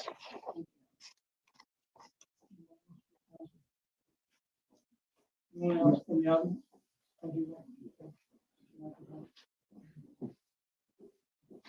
I need to address this issue, but I take it personal. To be approach that I and myself, Mr. Mason, also Councilman Mason, that we are being targeted as keeping this project from going through. And I don't understand where that's coming from and why. And nothing further from the truth. Nothing. But when I've been told that if we don't come through with this, then there's organizations out there that can't come to this administration and get any edit money because it's going to go towards the fire station. So you can see why I'm kind of complex in my decision. So I need to make that clear. And I don't like being pressured that way because we need to do the right thing. I'm always going to do the right thing that I feel in my heart. But I do take a vote on any issue that involves my community. And so if I got to take the extra steps to get that done, this is what I will do. Thank you. I just have a follow-up question for you, Councilman McIntosh. Yes. Just so I'm clear, someone said that all the edit dollars will be used for this project? That's what I've been told. So that was Counselor McIntosh, and he's saying that he feels like he has been being pressured and pushed, and he doesn't appreciate that. And I agree with him. So it's going to be interesting to see what happens. That's what I've been told. Who told, may I? Please. That's the else. Okay. Anyone else from the audience? Oh,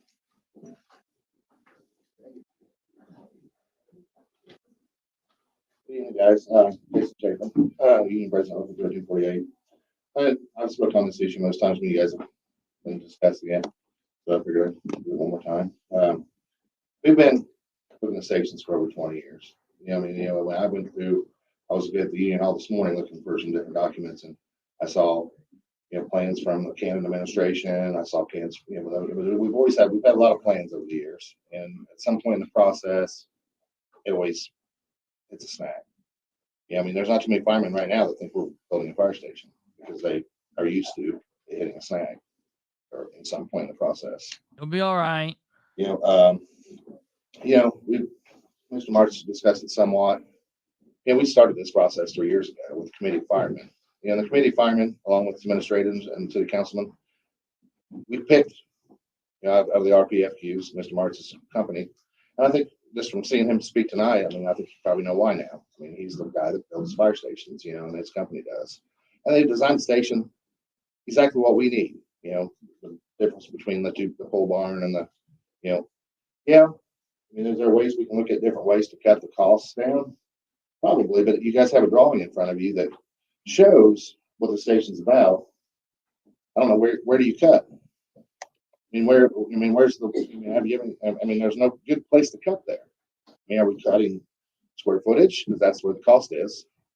The base space that we need for, our apparatus, the living space, and like Chief said, we constantly have extra personnel there besides, the 5 that are always minimally staffed there. Materials, I mean, where do we cut that cost down at? Like I said, I'm asking for a restart, or a cheaper redo, I mean, like I said, we worked over.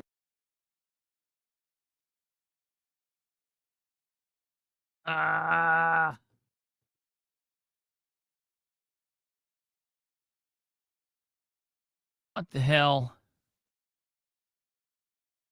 Hold on.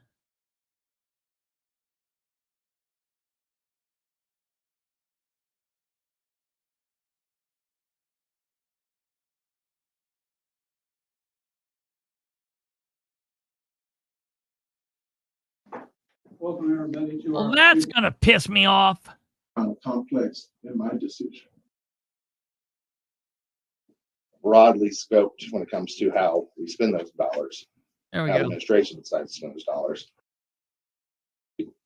A cheaper redo, I mean, like I said, we worked over 3 years from now, somewhere so close, and I can almost feel it, I mean, how close we are. That I mean, there's no good place to cut there. I mean, are we cutting square footage? Because that's where the cost is. The base space that we need for, our apparatus, the living space, and like Chief said, I mean, we constantly have extra personnel there besides, the 5 that are always minimally staffed there. Materials, I mean, where do we cut that cost down at? Like I said, I'm asking for a restart, or a cheaper redo, I mean, like I said, we worked over 3 years from now, somewhere so close, and I can almost feel it, I mean, how close we are that, we could actually get this done. So I think I can answer the edit question. It's just a fraction of the edit dollars that we go to that. I think edit's over $4+ million. Why would the Muncie fireman, because the man who's speaking there is a Muncie fireman, why would he have any authority or ability to speak on how the edit money would be utilized to pay for this? This goes to show you the way that they have gotten together as an entity. Whereas if the mayor would have just been working with the council, why have we not had the second committee meeting to have where the citizens can come in and ask questions, where the council's not going to be voting on anything? Why have we not just simply had that? Why? Does anybody ask yourself that? I was told ahead of this meeting by a counselor that he was going to basically put that out there, that he would not vote for this unless they had the second meeting. Now, I don't know. I've not heard any plans for that second meeting. Let's hear it. We're almost to the vote. A year, the bond would only be a fraction of that the mayor's proposed to help pay this bond. And I mean, obviously that money can be used in all kinds of different ways. Economic development money can be pretty broadly scoped when it comes to how we spend those dollars. Now the administration decides to spend those dollars. I can't think of a better way to spend those dollars. And of course I'm a little biased, but I can't think of a better way to spend those dollars right now. And I do believe it's, like I said, it's less than, I want to say around 20% or less of those edit dollars that would be committed to this. Just trust me, I watch the edit dollars too, because I have contracts and other things that this isn't the only thing the fire department is concerned about. So I said, listen, I'd please get this done for us. Thank you guys.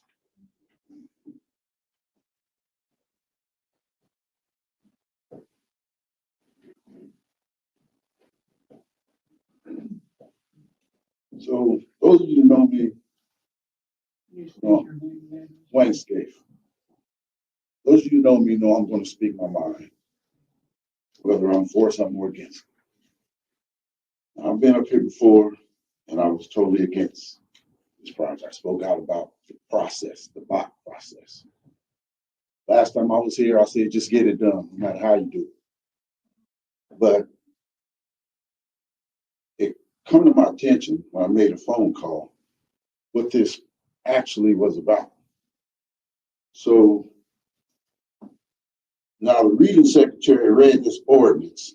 I'm just going to read the first line, but I'm going to paraphrase it. An ordinance of the city of Muncie, Indiana, authorizing the mayor to get a loan to be paid back with edit fund money and money from the fire department. No general fund money. So I don't understand what the holdup is. I don't understand all the questions. It's his money, and the fire department is paying this money back. He could use this money, save it up, and pay for the whole thing in cash. He's just asking you guys to, hey, I want to get a loan. It's not going to come out of general fund money. It's not going to cost taxpayers. It's going to come from my edit fund money, which it is his edit fund money. He has no oversight over this money. And the fire department, they're going to chip in. So, I was totally against this whole thing, but I didn't understand it. So now that I understand it, what's the holdup? What's the questions about the budget? It's his money. Well, what's with all the questions? I don't get it. So let's approve this thing, and you guys know. Wait. I like Wayne Scaife. I love Wayne Scaife. If you guys know, Wayne Scaife's the guy that went around to the park and was bitching at the city about not doing the thing right. And he made the comment that we love here. We say it all the time. What was it, Kate? If you can't come to our neighborhood and damn, I think it's in the banners. Maybe we got rid of it. If you're not going to come here to our neighborhood to help, if when we have a problem, then don't come here asking for our votes. Wayne Scaife said that, and I love that. And look, it's okay if Wayne Scaife and I disagree on this. But first and foremost, none of this money is Ridenhour's money. None of it is Ridenhour's money. It's all taxpayer money. It's taxpayer money that's broke up into different sections. And the edit money happens to be taxpayer money that's broken up into the mayor's edit money. I always liked the way that Jeff Robinson called it. Jeff Robinson, we all refer to it, Ridenhour refers to it as the mayor's economic development money, the edit money. Robinson referred to it as the citizens' economic development money. And I very much like that now. It was a political ploy. I get it, but it got me. I liked it. I don't know who's been in Scaife's ear turning this and flipping him here. I'd like to talk to him because first and foremost, just because they're saying it's going to be paid out of edit money and that they're not going to use any general fund money doesn't mean first that that's what's going to happen. Once they push something through, they get to the point and they're like, well, we need more money. They're just going to, once they say, well, we're out of edit, because Ridenhour hands out edit money like he can't, it's burning a hole in his pocket. So if he's out of money at some point when we need a payment, they're just going to come and say, well, we got to pay for it. Yes, Miss Yvonne, that is 100% accurate. It's taxpayer money first and always. Yes, ma'am, you are 1,000% correct. Thank you very much. And I'm glad you're watching. But that's absolutely right. She is absolutely right. And that's right. So I don't know. And I don't know who's got, I don't know who's talked to Scaife here. And look, Scaife just might be to the point where he's like, screw it, I'm done with it. Let's just do it. But and to be fair, this is a little wonky. I'll disagree with a lot of stuff that the mayor's done. I've disagreed with a lot of stuff that Dennis Tyler did. I don't ride with Republicans nor Democrats. I stay in the middle. I go for whoever's right. This is just right. get the fire station built. Let this man use his money out of this loan, through this loan to build the fire station. It's a no-brainer. Now, if some of you didn't understand that this was going on, that's a given. I'll give you that. But now that you understand that's all he's asking you to do, let him get a loan to build this fire station with his edit fund money, and the fire department say we'll even chip in and help build it and help pay for it too. It's a no-brainer. Why wasn't it done 3 years ago? I don't know. Why wasn't it done through the previous council? But he's not asking the question.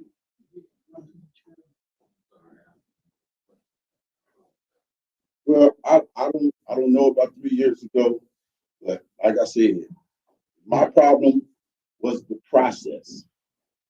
This But is our third meeting, right? I understand that. We don't have all of the answers. But in light of the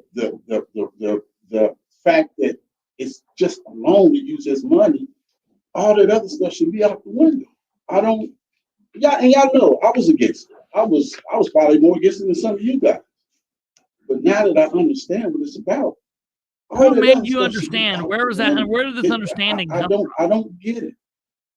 Whether it should have been done 3 years ago, whether it should have been done 2 years ago, it's simple now. So I don't understand. Let's get this thing done, and I hope it's unanimous. Yeah, Clinton. Because he's just asking to use his money. That's it. So that's it. Mr. President, I have something I'd like to read from the minutes of last week. And this is from the mayor.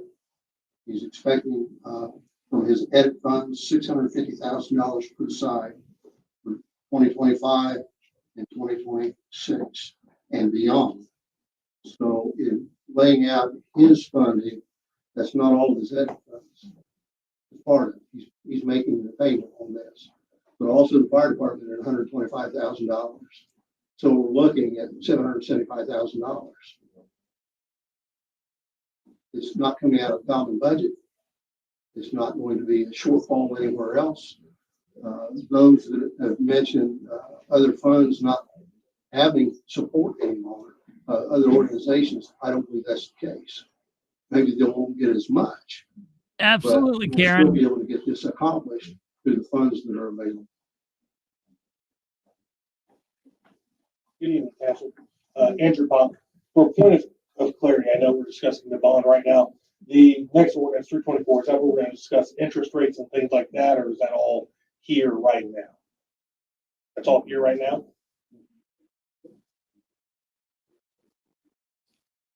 Mr. Rizzo, could you come up and explain that?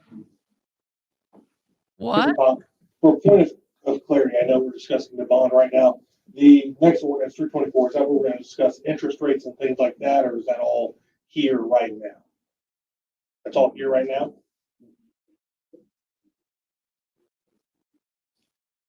Mr. Rizzo, could you come up and explain that?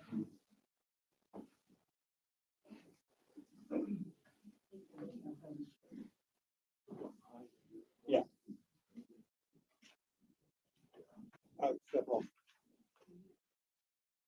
Yeah, my understanding is, Dan Ridenhour, Mayor of Muncie, my understanding is the interest rates are not set. We've not put them out yet. Until we're authorized to do so, we don't put it out. Once we put it out, then we will determine what the interest rate is. What this does is set the maximum amount. Whether you say we want it cut, so 7.5 million, or it's 7.795 now is what it is, the way it's presented by Mr. Martz, or whether you say 8.7 million. We originally came in at 8.7 million because of potential closing costs. We were able to negotiate some of those down to where several $100,000 of that went away.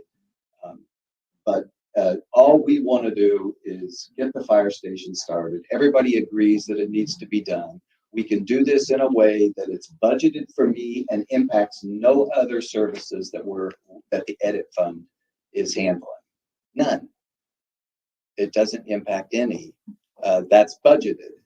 And if any of you actually looked at the budget that I filed on January 31st, you can see that it's in there. And I have filed that every year as required. And again, all I want is, or what I would love to see is for this council to say, go ahead, use edit funds, use the fire department funds to make those, help our fire station, our fire department move forward and help us with a recruiting tool and a retention tool. That's why we're building a top of the line station. And we said that before. Many of you were not on the council at that time, but that's what we said back in 21 when we set this up. And I think Mr. Basham, Councilperson Basham, I think I'm answering several questions. So you cut me off, Jerry, when you need to. One of the things you said, I think you kind of wanted to know who was on the committee. I left a lot of that up to the former chief. But what I did say is I want some experienced firefighters and I want some new firefighters and I want male and female, but I didn't pick. The fire chief picked. And then the fire department was on there, the controller was on there, Deputy Mayor Richard Ivey was on there, and we had councilperson Aaron Clark was on there. And he really is the one who pushed to do the committee. So that's why he was placed on there by the previous council. But we've tried to do this in a slow, methodical way to determine, because we went in and quite frankly, I thought those studies would come back and say you should build a superstation at Tillotson and McGallion and maybe combine 2 into 1 and build a 6-bay station. That's what we thought it would say, but it would negatively impact those in District 2 because it became too far away. We pretty quickly determined, as I believe previous studies, I've been told previous studies had said the same thing, that we really need, with the size of our city, we need multiple stations.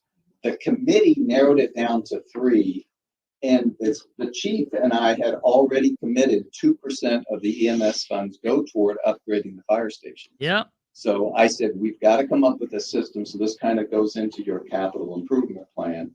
The EMS funds, 2% is already budgeted to go into replacing broken down pieces, repairing, and on the other stations. Our initial goal was we had 3 stations, and one of them I had talked with Brandon about, but the cost was too much. In fact, what was really wanted at this particular station was a 4-bay with a lot of other extra things that we cut down. Listen, to get down to this 7.95. He's pushing it. Number. He's pushing it, pushing it. The reason that the number came to you later than we would have liked is because we were trying to pare that down, because I said it has to be lower. And that's what he came up with. And so it has to be lower. You'll find that was presented to us about the same time that you received it. Yeah. So because it was 10 million and it got cut down to something else. This was during the committee hearing. So the initial budgets were much higher as we went through. So it's been a process, but we need for you to tell us, and I would prefer that it be today so that we can log in rates as soon as possible, what you will spend. And then it's up to this guy to figure out what to do. If you say 4 million, then we'll build a $4 million station. If you say 7.9, we'll build what the fire department would love to see. It's actually a step back from what they would love to see, but we'll build that. If you say you want 7 million, but we just need the authorization from the council to move it forward. That's all. It doesn't, I don't want to sit here and go back and forth on cut these bedrooms out or cut this out or cut that out.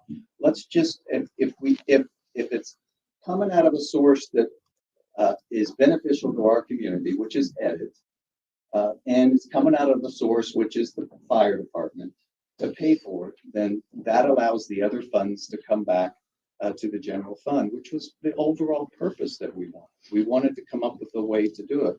We could have come to you and said, we want to pull it from the general fund and had you figure out a way to pay for it. But that just didn't seem fair. Edit is able to do it. at this number. And that's the challenge.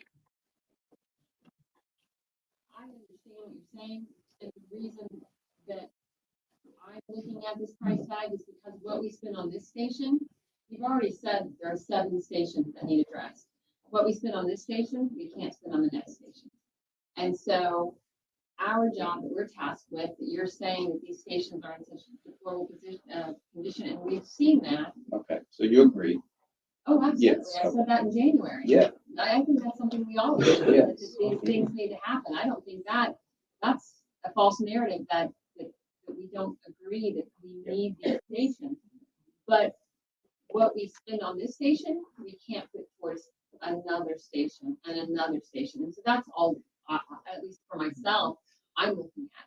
I understand it's coming from edit dollars, and I understand that it's coming from the fire department's money.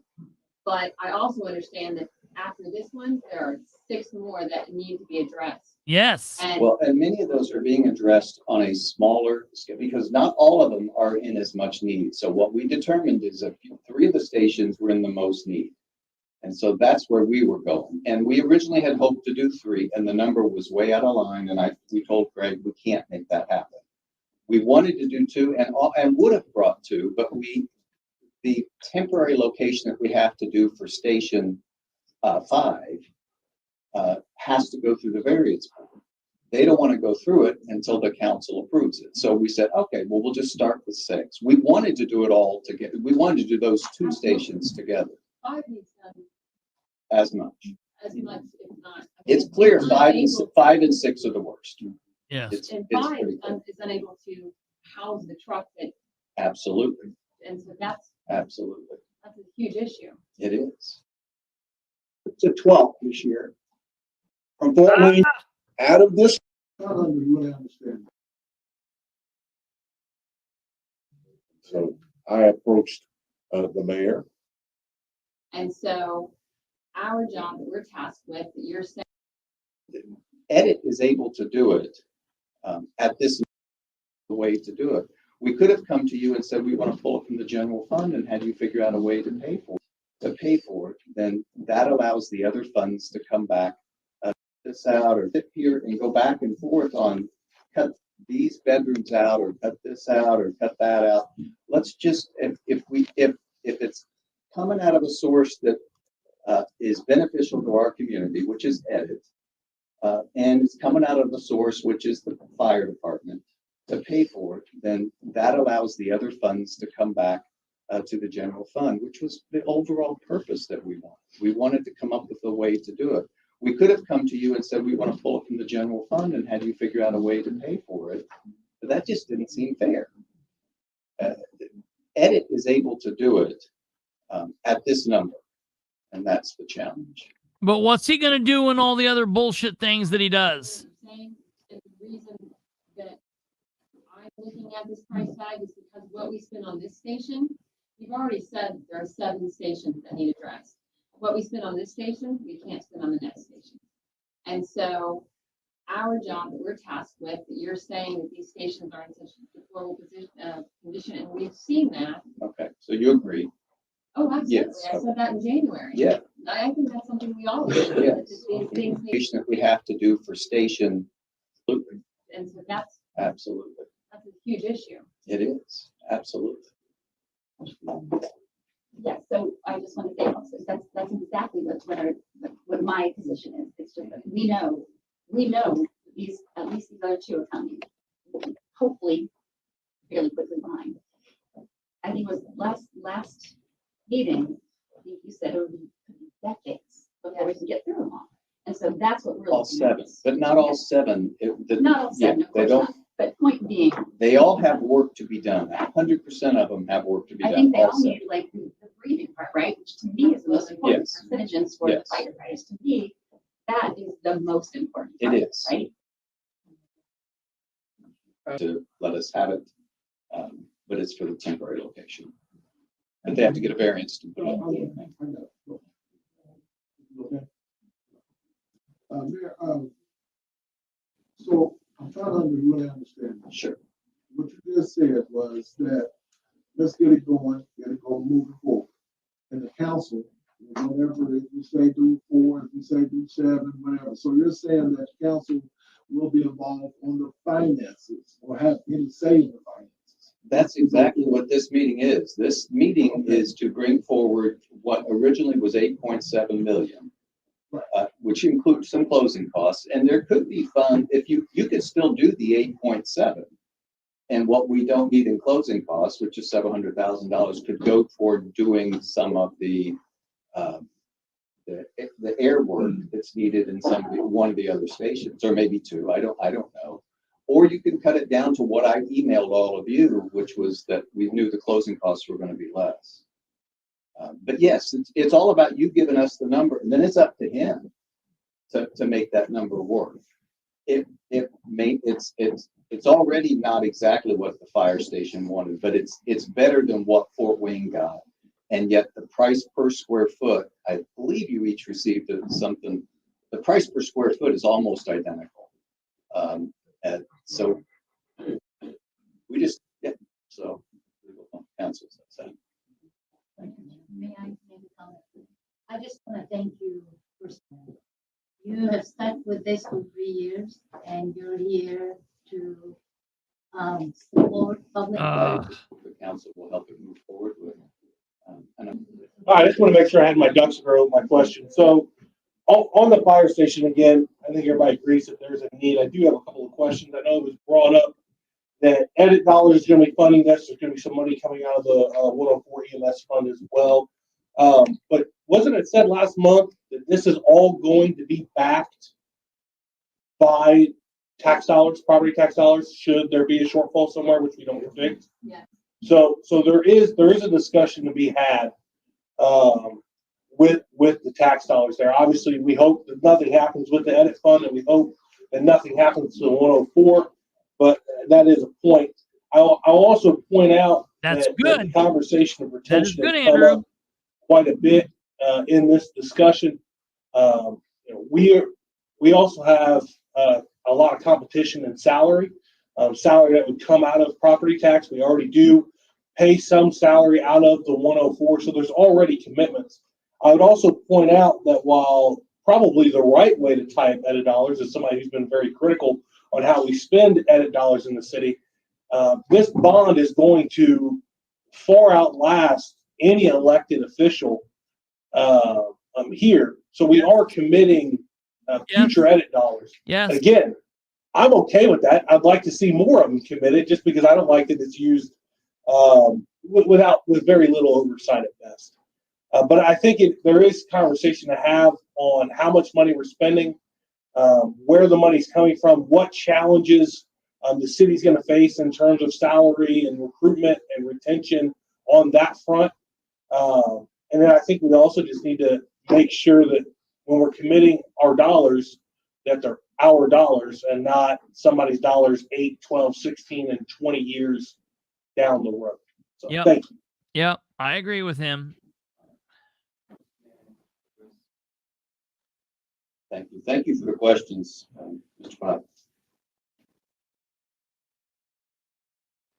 The edit funds come, and I think each of you have a sheet on this, but the edit funds come from income taxes. So it's a portion of the county tax that's on somebody's payroll. That's where the edit funds come from. They don't come from property taxes. Right. That's a small portion of that county tax goes for that. I figured it up. In order for us to not be able to make this payment, 64.8% of the Delaware County residents would have to lose their jobs and pay zero. So there's plenty of room to do this one. And next year's budget, you will see station number 5 coming out of edit fund as well. And you'll see that there's plenty of funds to cover that. And I think you even asked that question, Ms. Powell, on, I don't remember if it was January or last month, but one of those months you said, how will this work in the future? And there'll still be plenty of edit funds available unless people lose their jobs. And I just don't think that part is super likely. Mr. Mayor, yes. So you're committing 25% of the edit out with both stations for 20 years. But back by property taxes. In the past, the previous administration had given a percentage of the edit dollars to the general fund to subsidize the raises that were given. And your administration chose to rescind that and stop doing that, correct? We did pay $900,000 of edit funds in the first year, but by the second year of my term, we no longer needed it and gave increases that far exceeded any the previous administrations had done, all through the general fund. I mean, I'm not asking Yeah, that. I'm yeah. saying that there were edit dollars committed to the general fund from a previous administration, and you And made the this choice administration does not do that. to change that edit. I did. We restructured how the budget was. Yes. that's Okay. fine. Yes. In the Absolutely. Yes, I future- did. and then I actually scored. In the future, could a future administration choose not to pay this bond payment with edit dollars? Now, that's a great question because I am currently, through the edit funds, making bond payments on the Horizon and Convention Center Hotel, Right. which is a multi-year bond. Yeah. And that comes out of edit funds. Part of it comes out of edit funds. Also pay a portion of the edit funds each and every year for match acts, which was Right. created back in 2019. Yeah. And not only has impacted the first term of my mayoral time, but also my second, and that's okay. But I don't think a mayor would do that because it would negatively impact their bond rating. Oh, and then the third one is the White River Lofts, which was done in 2019. And it already makes bond payments on that. So I'm not concerned about tying up future administrations necessarily Of course he's not. this type of public infrastructure. Well, he's not even really tying up himself up edit because Yeah, right. they've set up a backup plan for this. Yeah. So if he changes This is his mind and for says, nah, infrastructure fuck it, I'm not for making buyer this safety. payment. We got this So I'm backup plan. I'm 100% gonna Yeah. spend okay it on this. with doing It's all that in this good. particular case. But Right. that's a Just great utter point. It bullshit. will be It's impacting rowdy. future mayors until Yeah. this amount is paid off. And could they potentially decide that they don't want those edit dollars to go towards that bond? No, they would, if they did, it would negatively, the city would get foreclosed on. Yeah, Thank you. it's not gonna happen. Thank you. Just I would hope it didn't happen, and it would be very bad for the city, the end result.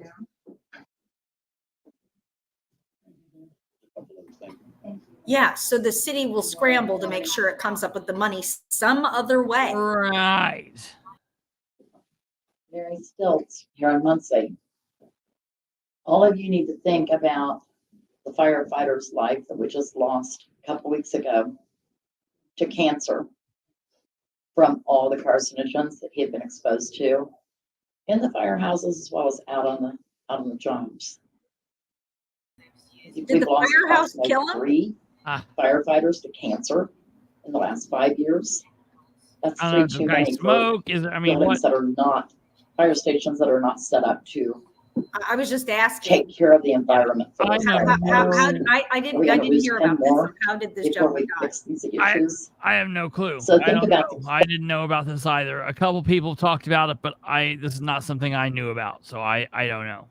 I'm I had sorry. not heard about this. No. Okay. I don't know. I know very little. If a person, I mean, what do we have to? I'm not saying that didn't happen, but what other contributing factors related to that? You know, was there? Did he smoke? Did he weld? I don't know. Quality of what you're going to put those firefighters in. Do you want them breathing the same air they've been breathing all these years in these old buildings? Or do you want them to get fixed up? Save some lives as well as saving the lives of the people in the homes that are It's a burning great down, day the to save businesses some that are burning lives. down. Save our firefighters' lives. Save our firefighters' lives. It's a no-brainer. It's It really a is. no-brainer. Yeah, it's expensive. It's an expensive But can't put a no-brainer. price on those firefighters' lives. This sounds a lot like Lisa. Yeah. Hello, good evening. I'm Robert Scaife. Wayne is my brother. What would you pay to save a life? Yes. Isn't that almost verbatim, Lisa? Yeah, absolutely. Yeah. Well, not really, but I'm just addressing Councilman McIntyre. He mentioned that I'm just gonna address the elephant. It was me. I'm not a heavy for the mayor or anybody like that. I'm a concerned community member. I live in Whiteley. I'm for the fire station to be built. I've understood the terms and all of that. I understand where the money is coming from. My responsibility is for my community. Whiteley is a community that's been underserved for decades. So I approached the mayor and I was going to ask him for some edit fund money, and he's willing. But the only concern was it was hinging on this, and it wasn't a threat that he was going to use any of the money. It was just saying if it wasn't passed, there was an option that he could use the money, all of the edit funds, to do that, and it would be for until it was paid off. And so, and I actually appreciate and I commend that still to be willing to do that. And so I took it upon myself to approach. There were some council members that they didn't know about. So I knew two that lived in my community and that represents my district, and that's Councilman McIntosh and Councilman Mason. And so I approached them as a community person and to see where they were.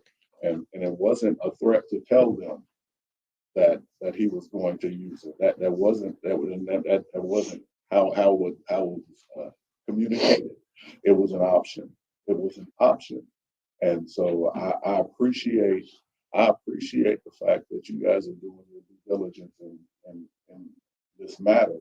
But I just really want you guys to understand Whiteley is on the corridors of this fire station, and it would do it will be a huge benefit for the Whiteley community as we get a state-of-the-art fire station that is needed, not only in our community but across our city.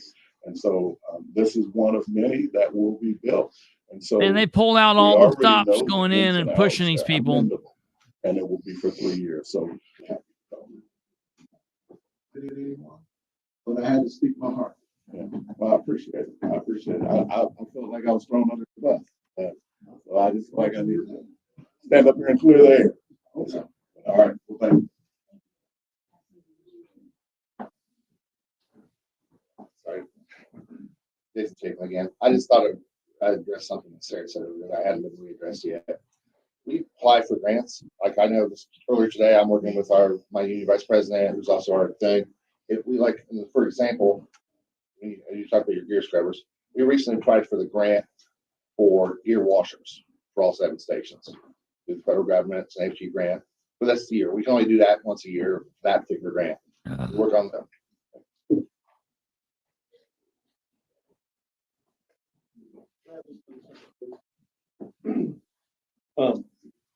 I just want to say one thing, piggyback on something that the mayor had said with closing costs going down, there being enough money. And I know you've got considerations on what you want to allow for stations.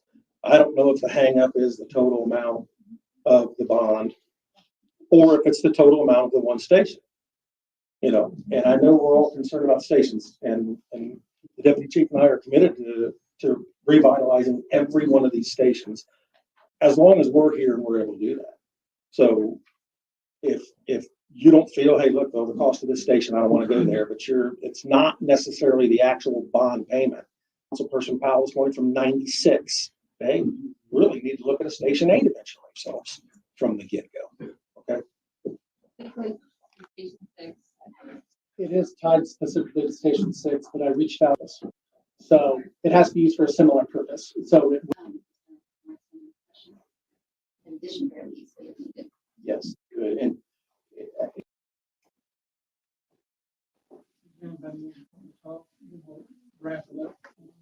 All right, here we go. Question. My name is Don Talley. I'm a retired I guess not. personnel. Used to own the gas station at Centennial on Broadway. And daughter, 16 years old. I was a trainer for 20 years, and I worked for Anderson Carter Express a year. What are you gonna do when your house is burning down? Oh my God. All in favor of introducing this ordinance? It's a section. This is for adoption. This is for adoption. Yeah. This is for adoption. No one even knows. Roll call vote. Garrett, Yeah. Mason, Selby, Yes. Green, Yes. Powell,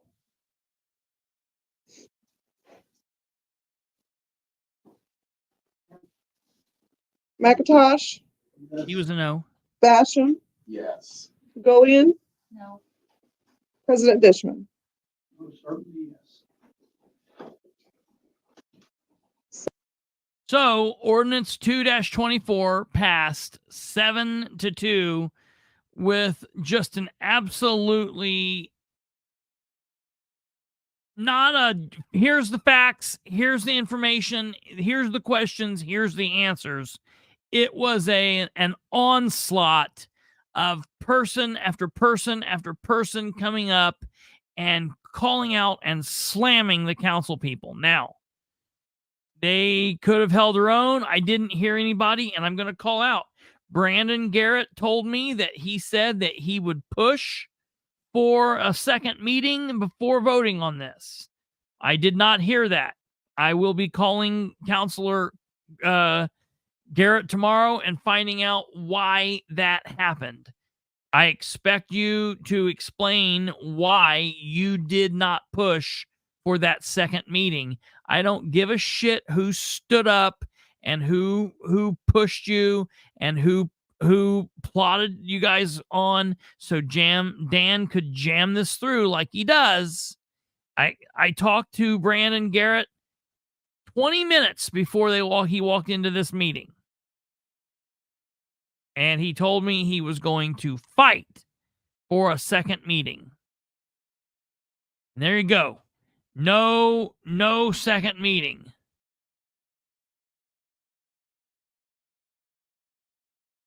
How much money in total is being requested? Not just one fire station, but all that need work as is required. Let's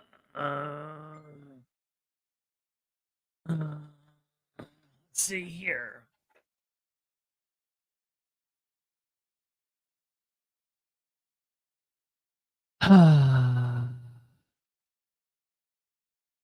Is there a way to go? All right, I'm going to come back because I haven't seen some of these questions because I have been off the page looking at this. We're going to go back to that in a moment, but I want to get some of your questions here.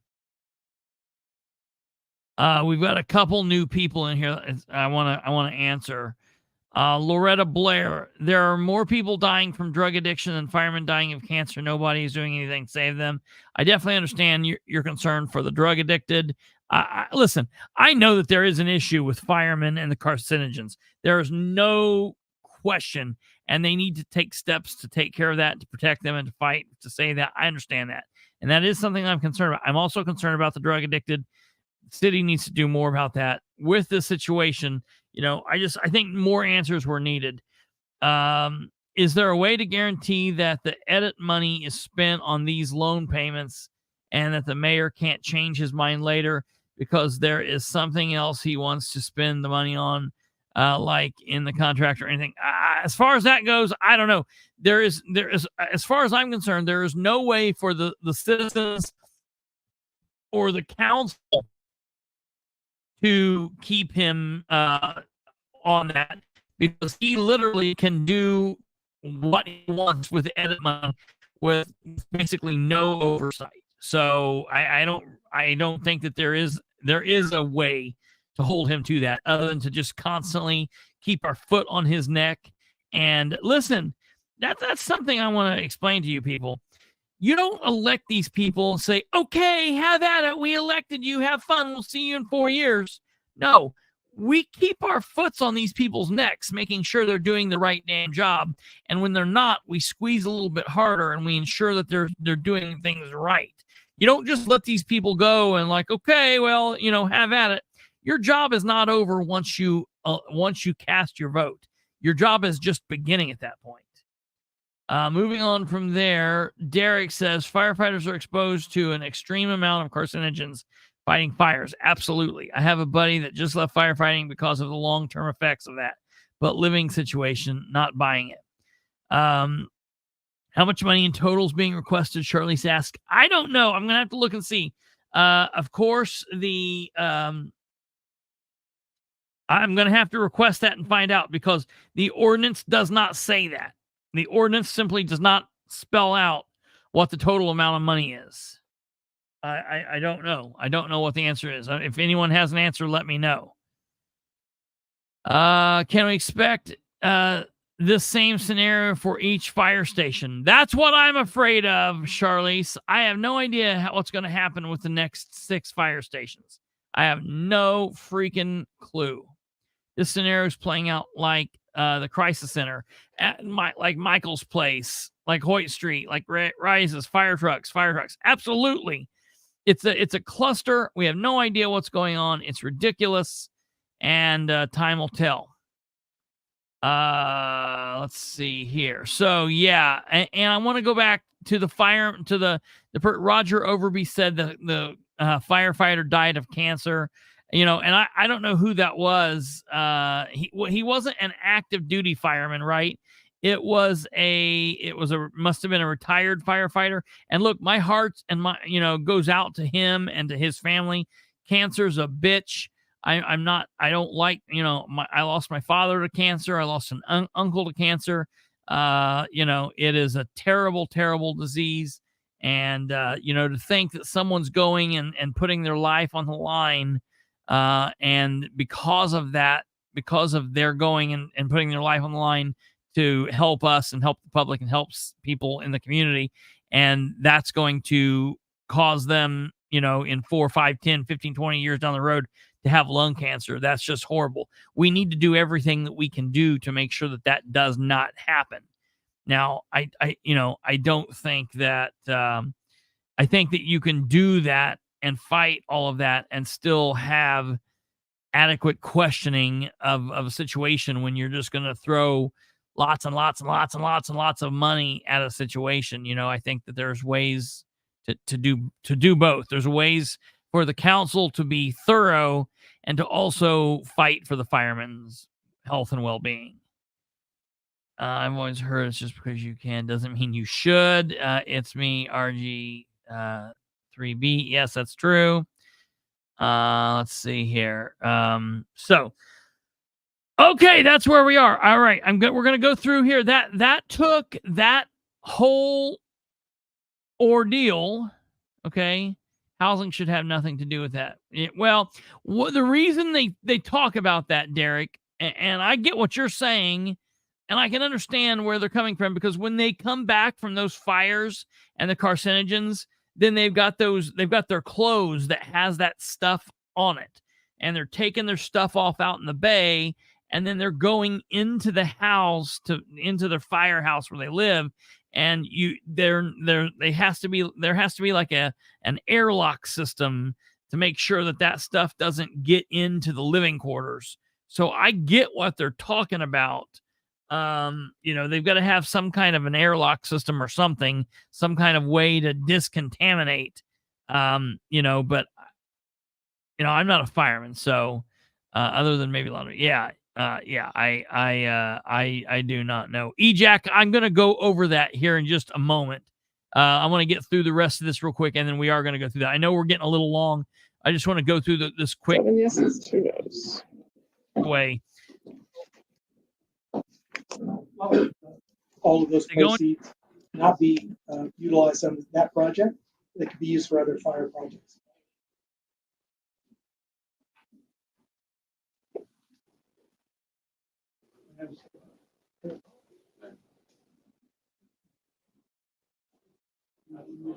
Be used for other fire projects. It's a not to exceed number, and from the fire station project. Here they might answer the question.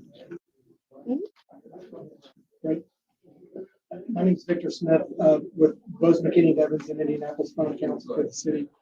This 3-24 simply appropriates the bond proceeds from the fire station project that not to exceed $8.7 million. That's simply what this does.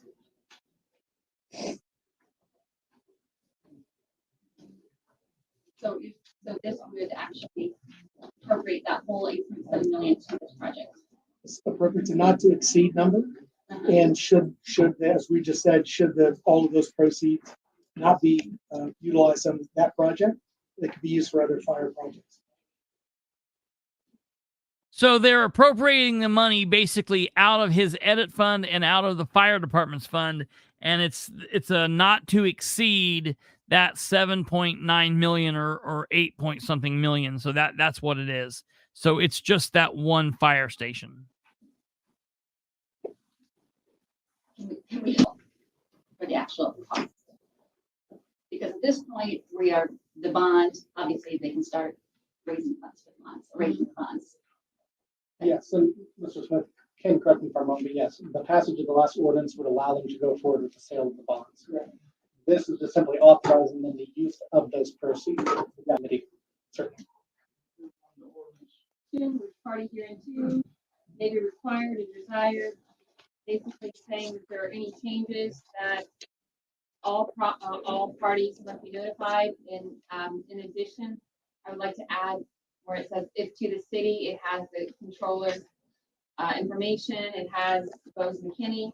I would like to add that a copy must also be sent to the current city council attorney. Dishman, 9 yeses. I would like to make a motion that we adopt ordinance 4-24 as amended. I'll second that, please. Okay. This is going over that's going over the property along Kilgore. Muncie, and I have the good fortune to serve as the president of Ball State University. I'm grateful for the opportunity to share some information with you about our plan to revitalize the village, and very grateful. Hey, that's ordinance, new ordinances, so we can deal with that next month. Presently have in unique brands specific to Muncie. It'll be a really exciting. All of these ordinances are new ordinances, so they're all ordinances that will come up next month. So we can deal with that next month once we can see everything. And so you're right. We pay not only just for private, but for Ball State buildings, we pay for those. And this area has been closed by IDEM because of contamination. This ordinance applies only to the water issue, and it is very simple. All that it does is that it says that you must use city water. It's a violation of city ordinance if you use well water. Okay. That's all this ordinance does. But what it does is this is an approved IDEM tech.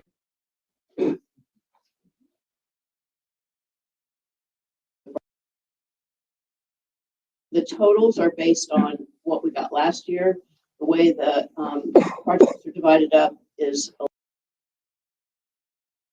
Fame, the state of Indiana, of the best drivers you got. I got over 2 million miles, almost 3, and I retired. I can't hear. Okay, enough of that. That's the rest of the council meeting. You guys can go back and listen to that. That council meeting is on a I showed you on the City of Muncie, on the YouTube, on the Facebook page, on their page. It's in a Dropbox link where you can find that if you're so interested in listening to the rest of that. It is there. Derek says, so how much bigger is this new station going to be versus the old? The current is like the size of a $20,000 pole barn and a barnuminium that adds $100,000. So you understand that the old one is, the old one is the old house, is the old house inside right at the north side of the McCullough Park. So I don't know the drawings that they have shown for this fire station. Let me see.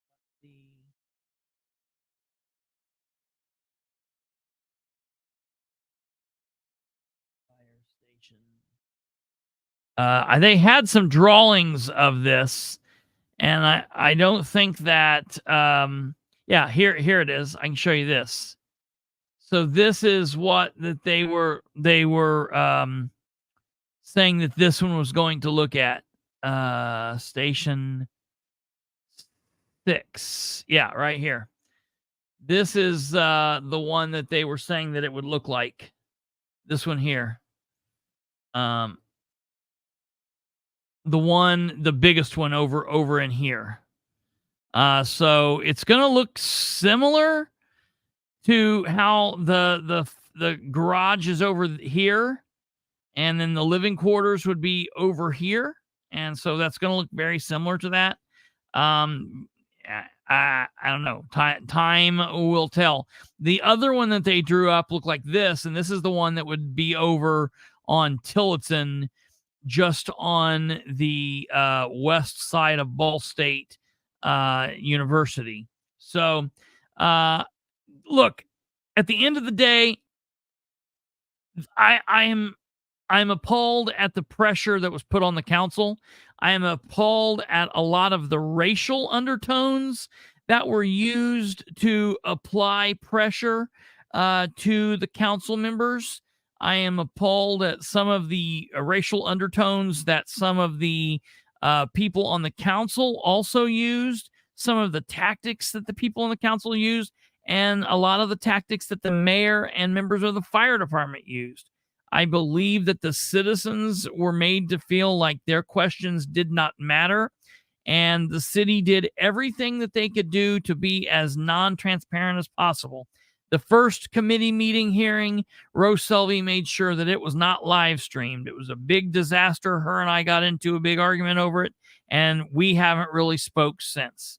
I think she has went way downhill, and I do not agree with a lot of the things that she does as council member. Of course, we see this vote here for this, and of course, the meeting doesn't live stream. Hey, look at that. We've got technological issues. Imagine that. Now we don't even have a video recorder. So they were able to get that audio up. The audio is hard to hear. I am so thankful that you guys stuck with me and listened to as much of that as you could. I think that this just continues to show the transparency problem that the city of Muncie has. They do not care.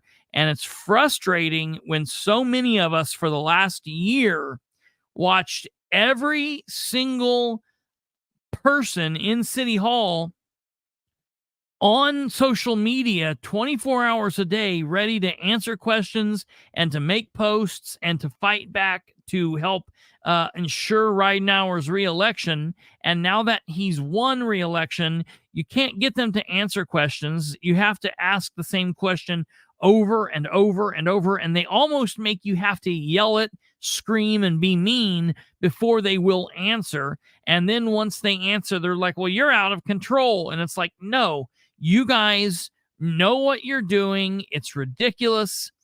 And I hope and I pray that Ridenour is done after this term. I'm going to watch what Ridenour does. I'm going to continue watching what goes on with the crisis thing. I've got some record requests in on that. We're going to keep watching that. I'm going to keep him down and pinned and watch what goes on and report on everything he does and give commentary. But basically, we're just in a point where I'm like, let's get through these years. I think somebody commented earlier in the feed that Dan had said he was planning to retire after this. I know. I hope that's true. Now, who knows what happens, but I hope that's true. I hope that's true. You're absolutely right in pointing out how the meetings have played out. You know, and the funny thing about that, Derek, is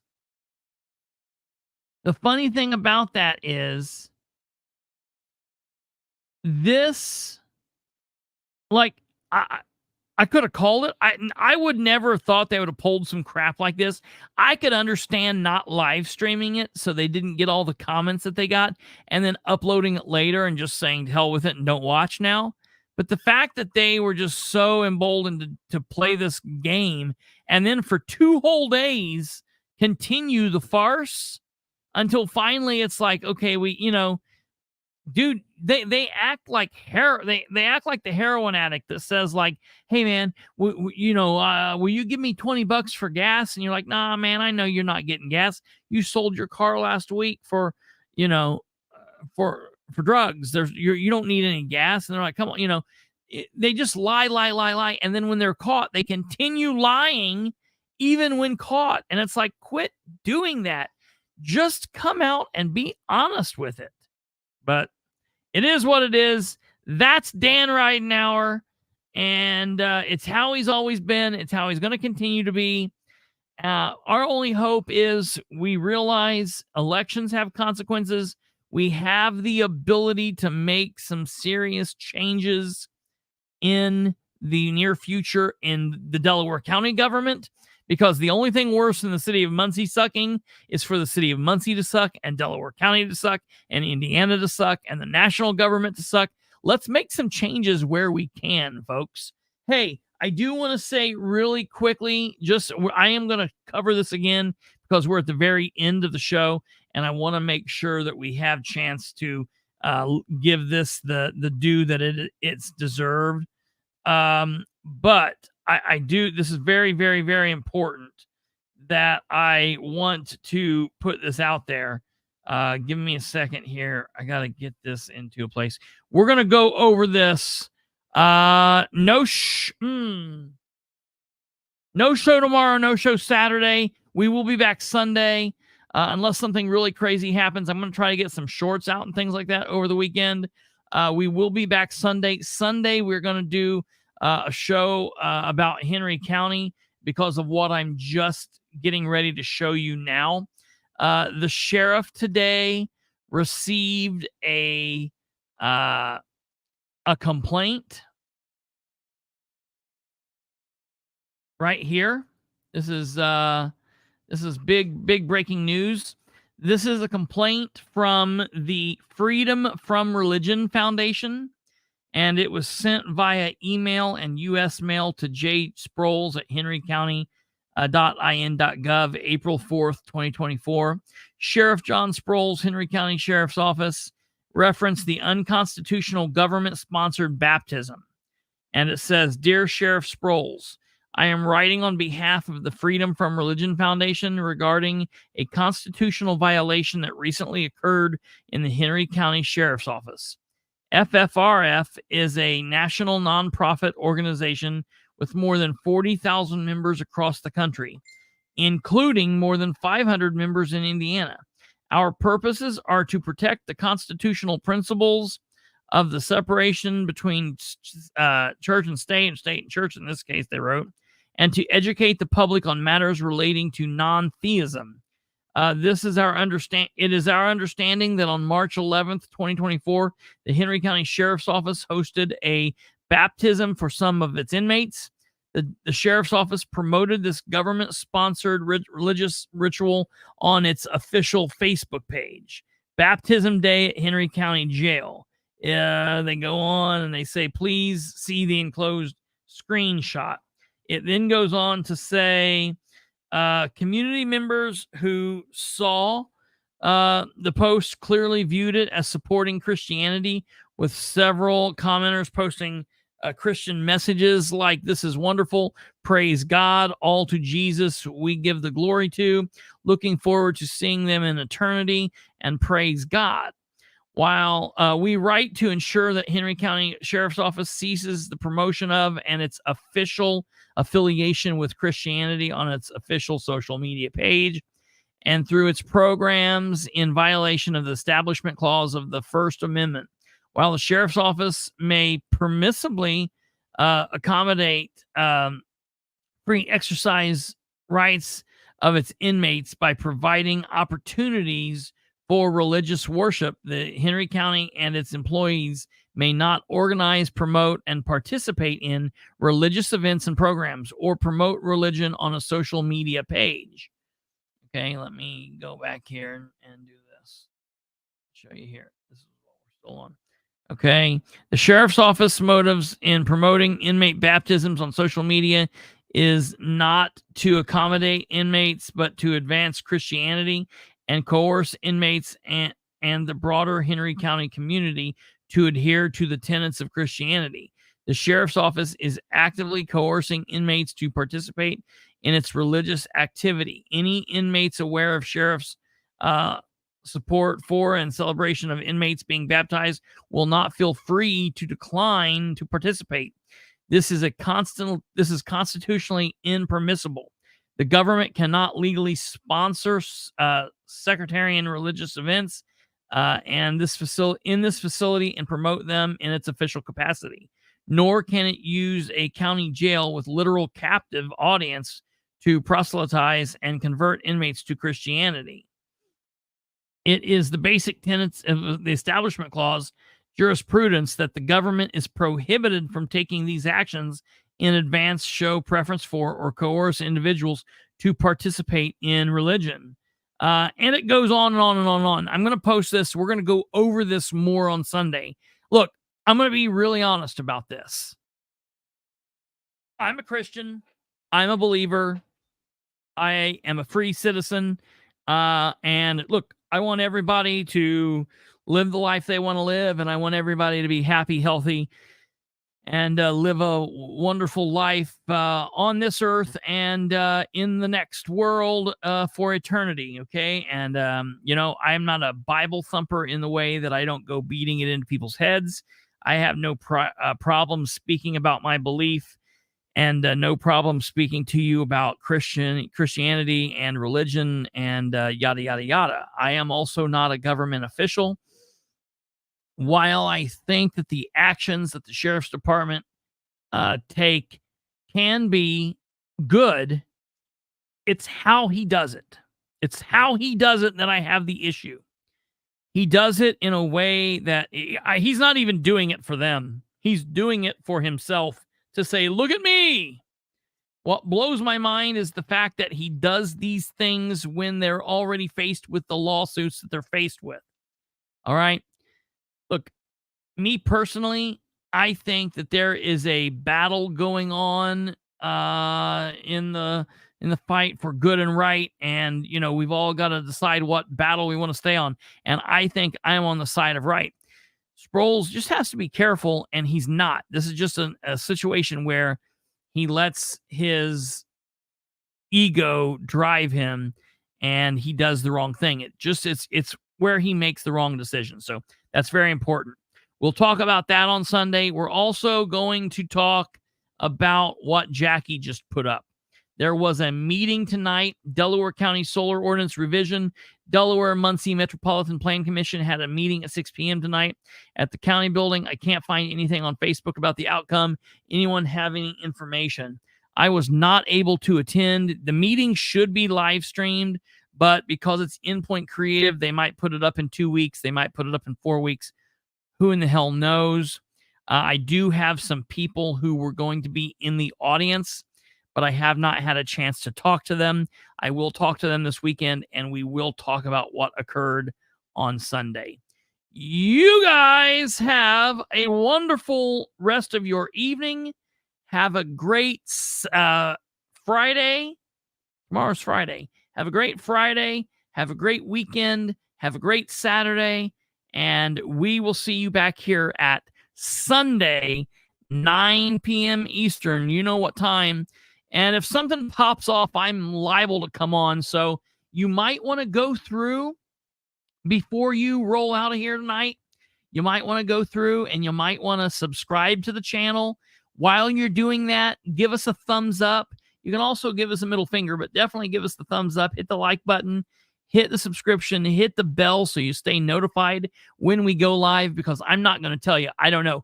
Chances are we're not here. I mean, it's about 90% we're not going to be here tomorrow, and it's about 80% we're not going to be here Saturday. But if something pops off and we want to go live, you want to be notified. So hit that bell to get notified when we go live, when we release shorts and other static videos, so you will know. And one thing you can count on, God willing, is we will be back here Sunday, right there, live Sunday through Thursday at 9 p.m. Eastern. You guys take care. God bless. Have a good evening.